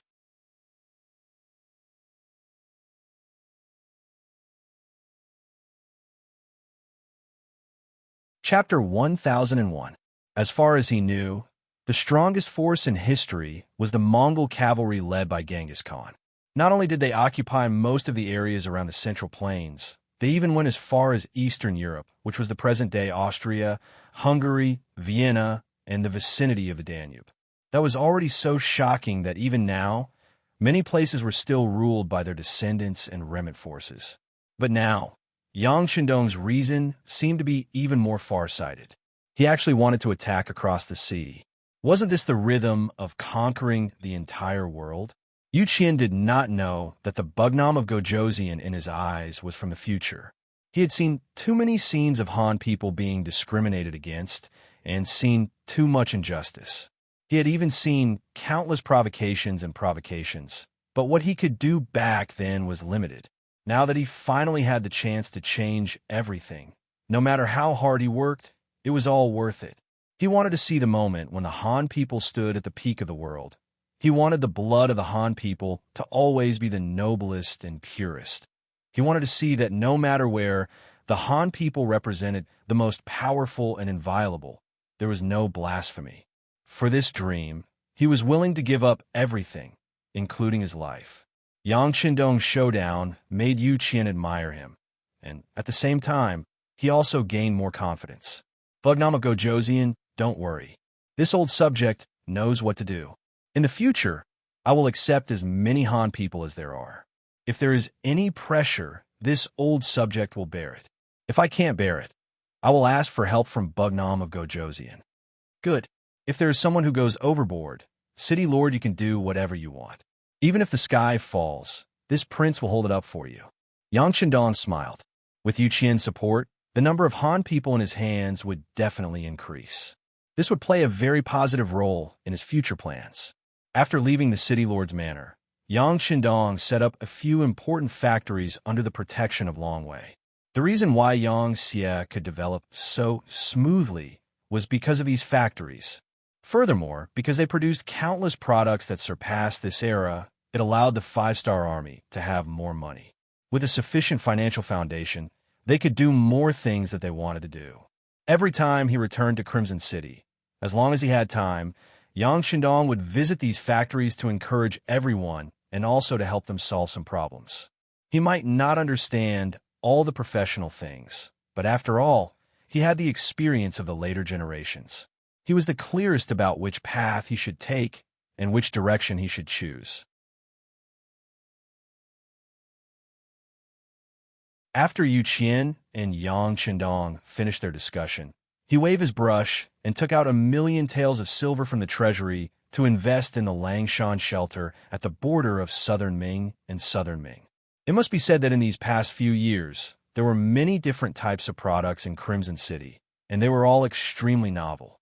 The moment they left the island, they would become popular goods and brought about great profits. It was also because of this that he was quite satisfied with his position as City Lord. At the very least, he did not need to worry about money and was incomparably bold when doing things. After receiving the silver, Yu Qian felt that he had not done enough. Thus, he got someone to arrange for him to go to the Han people's preparation camp to take a look. He wanted to understand the situation there and solve the practical problems while also encouraging the Han people. Following Yang Shandong's words, these people would be scattered all over the world as seeds in the future. Now that they were fortunate enough to stay in Crimson City, he wanted to give them warmth and let them feel his care and concern. The Han People Preparation Camp referred to the Han people who came from other places temporarily. No matter what their living conditions were like before, they were treated equally here. At the same time, they had to learn all kinds of skills. For example, the men could learn farming, blacksmithing, fishing, or work in factories. The women could learn weaving, embroidery, or work in factories, and so on. In short, the first person had to learn at least 1 or 2 skills to prepare for a better life outside. Other than that, learning culture was also essential. If anyone performed exceptionally well, they might be able to stay in Crimson City forever. In the end, it was up to everyone to decide. In short, this was a preparation camp. People came from all over, and after recharging, they were arranged to go in all directions. Because people came and went frequently, the Han People Preparation Camp was not only under the jurisdiction of the Ministry of Civil Affairs. At the same time, the Ministry of Public Security also had people stationed here 24 hours a day to prevent unpleasant things from happening. At the same time, it was also to supervise everyone and act as a deterrent. When Yu Qian arrived at the preparation camp, he saw many public security personnel patrolling nearby. As it was close to evening, many people who went out to work had returned, making the place very lively. Although it was called a preparation camp, it was not a simple tent. Instead, it was a proper 2-bedroom or 3-bedroom house built with red bricks and gray tiles. The only difference was that the owner of the place changed frequently. Yu Qian came in plain clothes, which was his usual style. He did not like to be ostentatious wherever he went. Most of the time, he came quietly and left quietly. Some problems were quickly solved. This time was the same. When Yu Qian came, he only brought an assistant and 2 guards arranged by Yang Shandong. They were all from Lungfeng. Arriving early was better than arriving at the right time. When Yu Qian arrived, everyone had finished their work and was having dinner. He took the citizen's identification card from the governor's mansion and arrived at the place without attracting any attention. He saw a family of 5 squatting outside the door and eating dinner. This was a very ordinary family of 5. The parents brought 3 children, 2 boys and 1 girl. Among them, the eldest son was already over 15 years old. He was in the middle of puberty, which was also the time when the people said that the half-grown boy was eating his father dry. When Yu Qian walked to the door of the courtyard, he saw the 15-year-old boy eating all the rice in his bowl. He then turned to the older woman and said, "Mom, I'm still hungry. I still want to eat." "Okay, I can't finish it. Here, take it." As a mother, she would always dote on her son. The middle-aged woman with a benevolent expression placed her leftover bowl of rice in front of her son, causing the young man to chuckle foolishly. This scene represented the harmony and happiness of a family. It was unknown how many people would feel after seeing it, but in Yu Qian's eyes, he frowned slightly. His intuition told him that there was something more to it. He noticed his father shaking his head gently. It was not an expression that a strange woman would have when she loved her son, but there was a kind of love and helplessness in it. He quietly made a hand gesture. The two guards, including his assistants, stayed outside. He walked into the courtyard with a smile on his face. Then, he took out a box of Dahai cigarettes from his pocket and walked toward the middle-aged man who had just put down his bowl and chopsticks. The sudden arrival of a stranger in the courtyard naturally attracted the attention of the family of five. When they saw that the newcomer was in his 50s and had an amiable expression on his face, the head of the family immediately stood up and rubbed his hands on his pants with a silly smile on his face. Then, he carefully reached out his hand to receive the cigarette. He placed it next to his nose and took a light sniff before saying, "Brother, this is the cigarette that people talk about, right? You know about this?" Yu Qian asked with a smile on his face. "Yes, I know. While I was learning in the factory, I saw someone smoke it. I've only been here for a short time, so I haven't tried it yet." The middle-aged man replied with a sincere smile. "That's right, then try it." Yu Qian still had a smile on his face.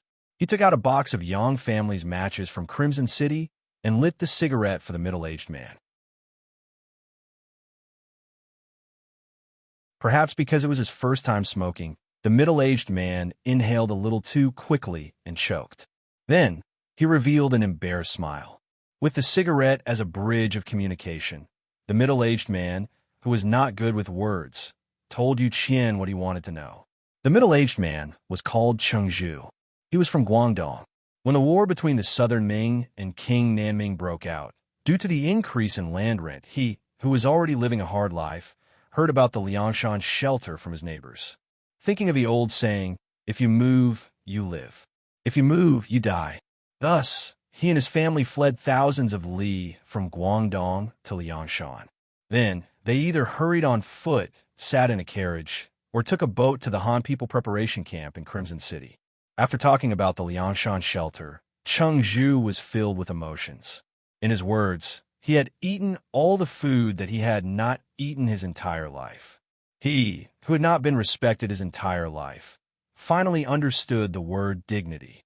He even praised how well he had been taken care of along the way. It was the kind of treatment that he had never experienced before. Even when he was young, his parents had taken care of him like this. When Yu Qian heard this, he nodded in satisfaction from time to time. Occasionally, he would add a few words.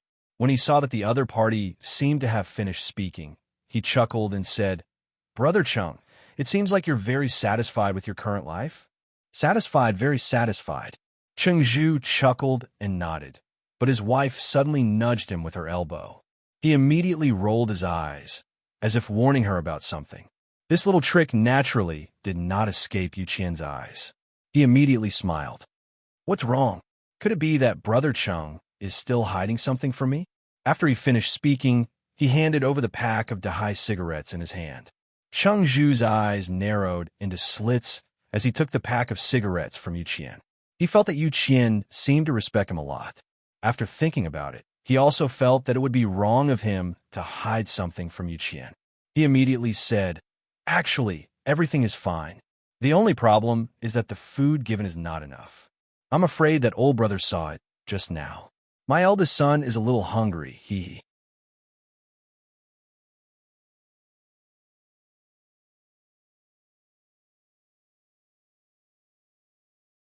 Chapter 1002. After saying this, Chengzhu seemed to feel that he had said too much, so he scratched his head in embarrassment. When Yu Qian heard this, he still had a smile on his face, but he had become a lot more pragmatic. This shouldn't be. I heard that the matriculation camp's requirement is to provide enough food. How can there be a lack of food? Heard? Qingzhu looked confused. It's not that I heard, but it's the rule. To be honest, Brother Cheng, I'm actually an investigator. I'm here to see if there's anything you're not satisfied with. I'm here to solve your problems. Just like the lack of food will solve it. Yu Qian knew that he had to give him some solid information, so he spoke as if he was an officer. That's what I said. Brother, your bearing is different from us commoners. Qingzhu had an as expected expression. Since he knew the other party's identity, he did not hide it anymore and told him about the lack of food given by the higher-ups. In the end, he added, Brother, you saw it just now. My son is growing and has a huge appetite. My wife had no choice but to save some food for them. Then again, being able to eat 7 full meals is already very satisfying. This is something I didn't even dare to think about before. When Qingzhu said that he was satisfied, he really did not mean to blame him. In the past, he could not even eat 7 full meals. However, the same words had a completely different meaning in Yu Qian's ears. Yang Qindong had just told him that he wanted the Han people to be rich and to be superior. This was also the reason why he kept conquering new territories and snatching more resources. But now they could not even fill their stomachs. How could they talk about wealth, dignity, and being superior? Yu Qian left. When he left, Qingzhu was still thanking him for the half-pack of cigarettes. Other than the loveliness of the commoners, they did not have high expectations. When someone did them a favor, even if it was just a drop of water, they would still thank them for a long time. After leaving the Han matriculation camp, Yu Qian's expression became completely serious. He looked at his assistant and said, Send someone to check what's going on with the food problem. Remember, it has to be done in secret. Don't let anyone find out. Yu Qian's worries were not unfounded. Although Qingzhu's eldest son could eat a lot, which led to the lack of food, he did not think that this was a special case. If it was really as Yang Qindong said, and there was enough food, how could such a problem occur? Only 5 days later, the assistant had investigated the matter thoroughly. The city lord's mansion had elite manpower and many information channels. When they had any requests, the Security Bureau and the CIA could mobilize some of them. The city lord's assistant personally came forward and investigated the matter in just 5 days. Then, the report was placed on Yu Qian's desk. When he finished reading it carefully, he immediately slammed the table and cursed. According to the report, the Han preparatory camp did indeed have a problem of illegally withholding food. However, because the amount was not much, only 20% was deducted per person. In addition, the Han people who had just arrived were more honest. Even if some of them did not have enough to eat, they would not tell others. This problem had never been exposed, and no one questioned it. The report also said that the person in charge of this matter was the Vice Minister of Civil Affairs, Yin Xiu, and the Vice Minister of Public Security, Wanan. They had planted a lot of spies in the camp. Once they found out that someone had come to investigate, they would immediately come up with a plan to deal with it. With their men around, it was difficult for the people to even have a chance to speak. This time, if Yu Qian had not used an ordinary person's ID of the preparatory camp and not the special pass issued by the city lord's mansion, he would have attracted the attention of others as soon as he appeared. Then, they would not have been able to find out anything. How long ago was that? Yu Qian sat on the chair, panting heavily. He looked like he was very angry. My lord, it has only been 2 months. The assistant was afraid of being implicated, so he carefully replied.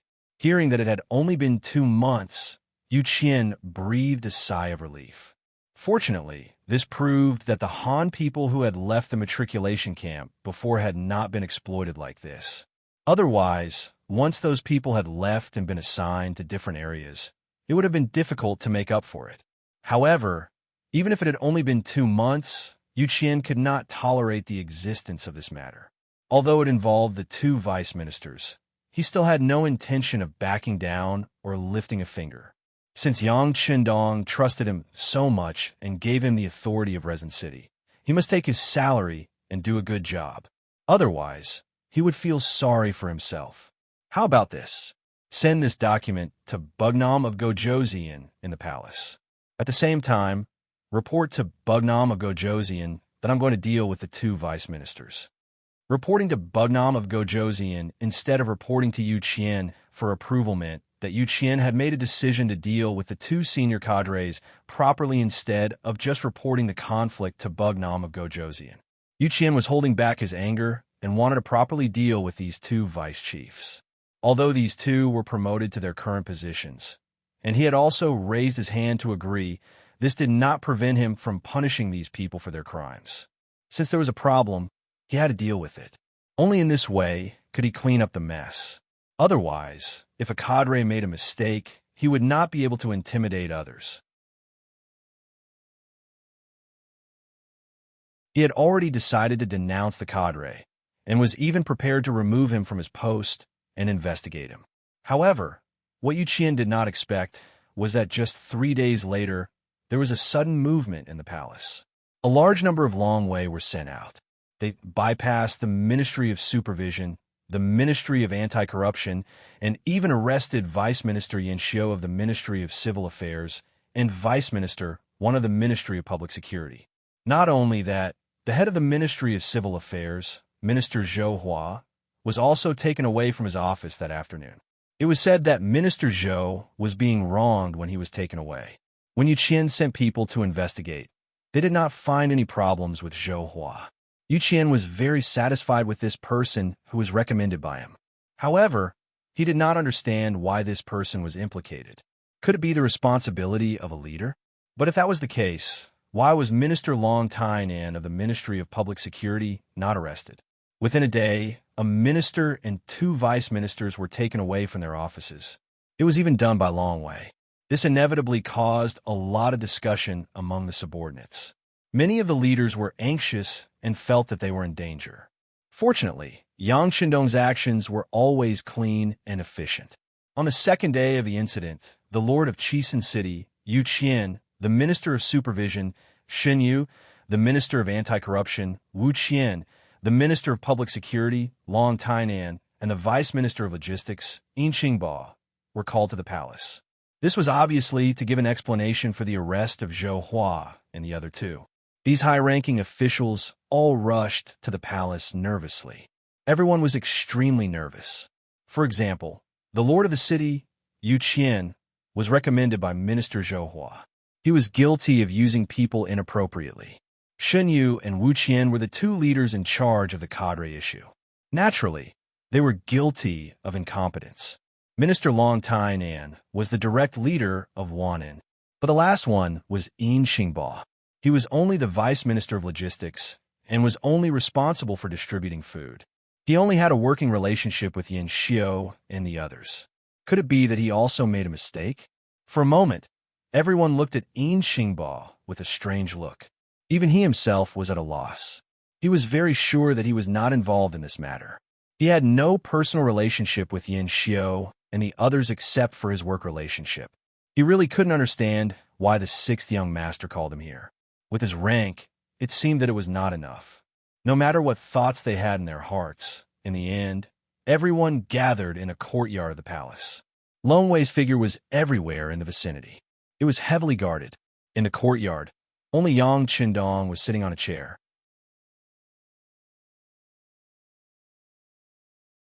Beside him stood the inseparable servant Beta Persei. As soon as everyone came in, they saw that there were only 2 empty chairs beside Yang Qindong. For a moment, everyone was silent. The atmosphere was so tense that they didn't say anything other than calling him the 6th young master. Among everyone, only Yu Qian was still stubbornly calling Yang Qindong Bugnam of Gojoseon. Perhaps this was his insistence. He insisted on using the official title of the Great Ming Dynasty Yang Qindong to show that he still had feelings for the Great Ming Dynasty. Although his heart had long been on Yang Xie's side, he had no intention of changing the title. Yang Qindong also had no intention of correcting this statement. After seeing Yu Qian, he politely stood up and pointed to the chair beside him. Castellan Yu, please take a seat here. Thank you, Bugnam of Gojoseon, for giving me a seat. Yu Qian didn't stand on ceremony. He liked to be straightforward. If it was something that belonged to him, he wouldn't refuse. After Yu Qian sat down, Yang Qindong looked at the remaining people. Then, his gaze fell on Yin Qingba. Come, Vice Minister Yin, come and sit down too. He didn't expect Yang Qindong to call out his name. In this environment where he was the lowest in terms of age, seniority, and position, Yin Qingba was a little overwhelmed. He just instinctively shook his head. Beta Persei, who was at the side, had already understood. Seeing that Yin Qingba was still shaking his head, he walked over without saying a word, pulled Yin Qingba over, and pressed him down on the only empty chair. Yin Qingba felt like he was sitting on pins and needles. He tried to get up several times, but Beta Persei's arm was so strong that he couldn't move at all. Until Beta Persei saw that he was still struggling, he whispered in his ear, "The sixth young master asked you to sit. So you sit. This is an order." Hearing the word order, Yin Qingba finally calmed down. Speaking of which, a vice minister of logistics in the Castellan mansion also had a lot of power. In particular, logistics had always been the place with the most benefits. Because of this, many people begged him. Yin Qingba had also seen some of the world. If it weren't for the fact that the people who came today were too high-ranking, he wouldn't have become so nervous.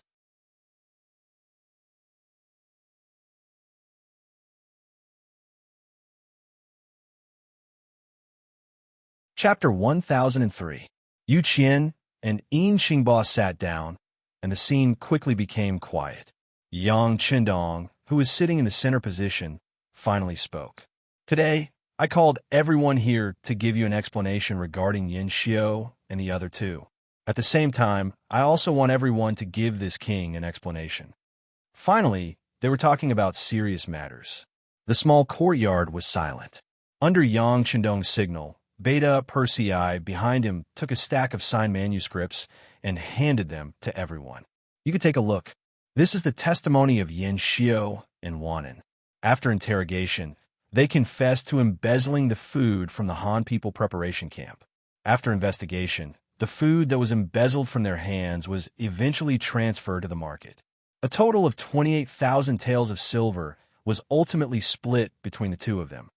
When the matter reached this point, everyone in the courtyard took a deep breath. 28,000 taels of silver, split equally between the two of them. That meant that each of them would get 14,000 taels of silver. This had already exceeded the maximum limit of 10,000 taels of silver. Needless to say, they would definitely die. Everyone's reaction fell into Yang Qindong's eyes. Even though he knew that these people already knew what he meant, he still said, "Due to the seriousness of this case, this king has decided to carry out the execution in front of the central square of Crimson City in 3 days. At that time, all the big and small departments in Crimson City must go and watch. If the other officials have nothing important to do, they must also be present. Does anyone have any questions?" No. Knowing that Yang Qindong wanted to use this matter to intimidate the other officials, everyone nodded in agreement. All right, if everyone has no questions, then we won't waste time on these two vermin. Next, let's talk about the other people and your problems. After investigation, the Minister of Civil Affairs, Zhou Hua, was aware of this matter. Although he adhered to his principles and did not wallow in the mire with Yin Xiu and the others, he clearly knew about it and did not stand up to stop it for the sake of the so-called harmony between colleagues. This is the crime of inaction. This was the first time that everyone had heard about the crime of inaction. For a moment, everyone was puzzled. Yang Qindong quickly gave them an answer. In this prince's opinion, there are only 3 types of officials. The first type is a problematic official. They either abuse their power for personal gain or take bribes. Such an official is called a bad official. The second type is someone who sets an example for others and works diligently. Such a person can be called a good official. But at the same time, there is also the third type, which is a monk ringing the bell every day and muddling through life. Adhering to the idea that things do not concern them, they will not stop or participate in anything wrong. They only want to live a stable life. These are the officials of inaction. When they have a problem, this prince calls it the crime of inaction. Zhou Hua was such a leader. He had noticed some disgraceful actions of his deputy, Yin Xiu, but he didn't stop it. He didn't point it out, and he didn't report it either. He just let the situation continue to develop. What was the difference between such a person and an accomplice? Receiving such a high salary and enjoying the halo of being respected by others, but not doing what he should be doing was also a sin. So this prince has personally chosen 50 mu of good farmland outside Chichen City for him. In the future, he can obediently go and farm. There is no need to consider other people's feelings. If he grows well, he will have more. If he doesn't grow well, he will have less if he is lazy. This prince feels that this is very suitable for him. A crime of inaction had actually turned a high-ranking official back into a commoner. This kind of punishment couldn't be said to be light. For a moment, Yu Qian and the others' faces were flushed with shame. But at the same time, they had a deeper understanding of Yang Qindong's attitude toward officials. That was, since you were in this position, you had to do the work that this position should do. If you wanted to be lazy, or even want to do nothing to muddle through, it was clearly impossible. Zhou Hua's matter was thus settled. Following that, Yang Qindong criticized Xun Yu, Wu Qian, and Long Tainan.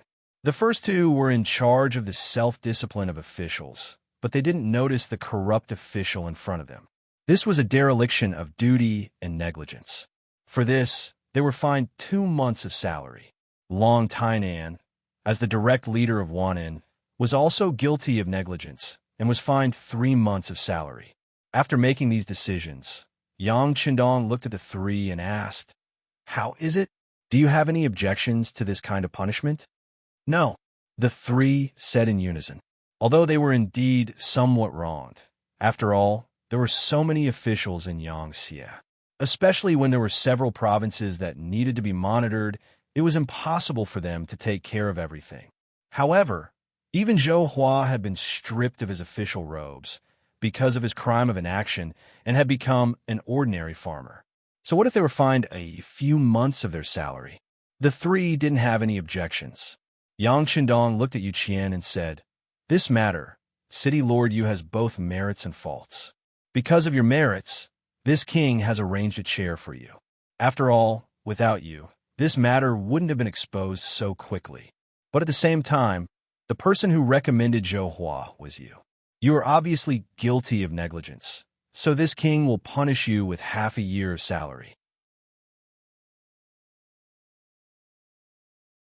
"Do you have any objections?"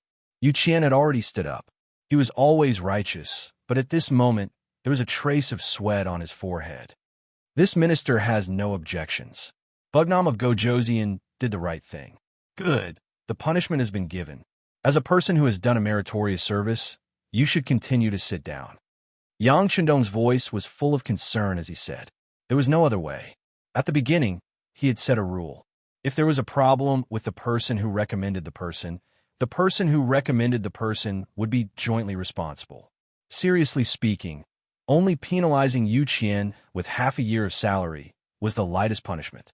After everyone's questions were asked, Yang Qindong's eyes finally fell on Yin Qingba. He said, "Vice Minister Yin, this subordinate is here." Yin Qingba hurriedly got up. His face was full of anxiety. After listening for a long time, he still couldn't figure out why he was here. If he was guilty, he should be standing. But if he was meritorious, where was his meritorious service? Seat. You're a person who has done a meritorious service, so this king bestowed you a seat. Everyone else is the same. I hope that the next time you see this king, you can all sit down and talk. Yang Qindong gestured for Yin Qingba to sit down again. He didn't forget to use this matter to remind Xinyu and the others. These words caused the three people to nod in unison. Feeling that he had already reminded them, Yang Qindong returned to the main topic. He looked at Yin Qingba and said, "The reason why I said that you have done a meritorious service is because a while ago, someone privately came to you to sell food to you, but you bluntly refused. After that, you wanted to find this person, but you didn't have any clues. Is that right?" How did the sixth young master know about this? Yin Qingba was stunned by these words. There was indeed such a thing. After all, he was a vice minister in charge of logistics in the city lord manor. He was in charge of the issue of food distribution. Because of this, someone wanted to sell food directly to him, but he refused at the time.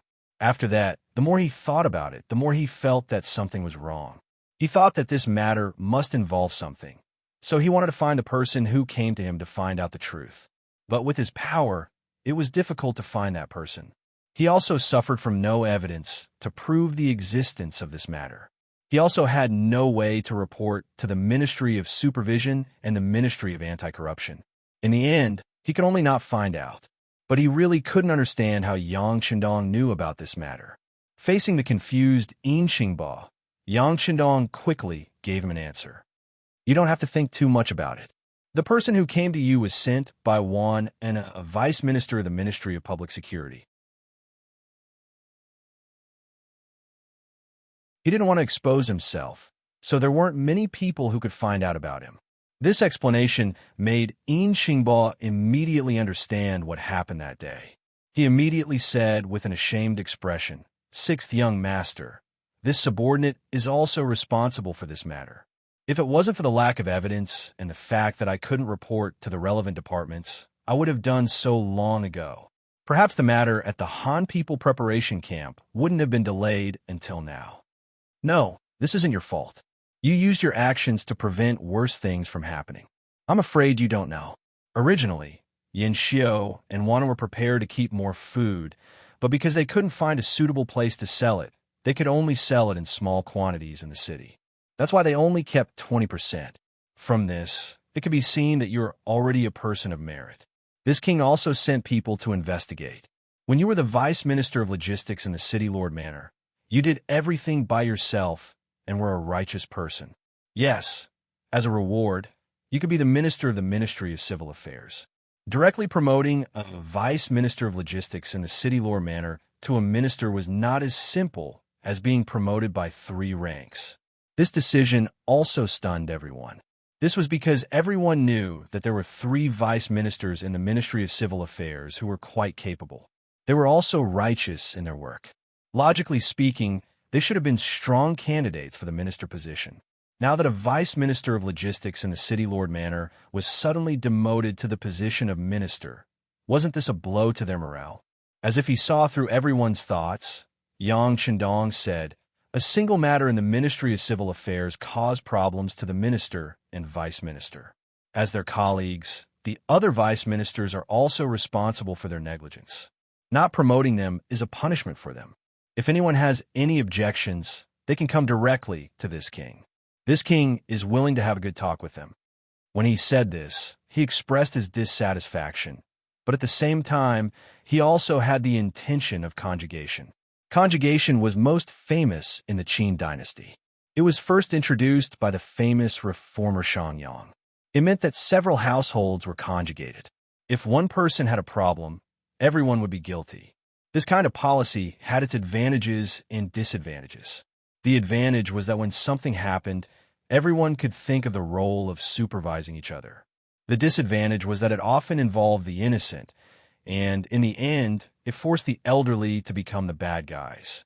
Yang Qindong was well aware of the advantages and disadvantages of this. So when he talked about conjugation, he didn't use it so seriously.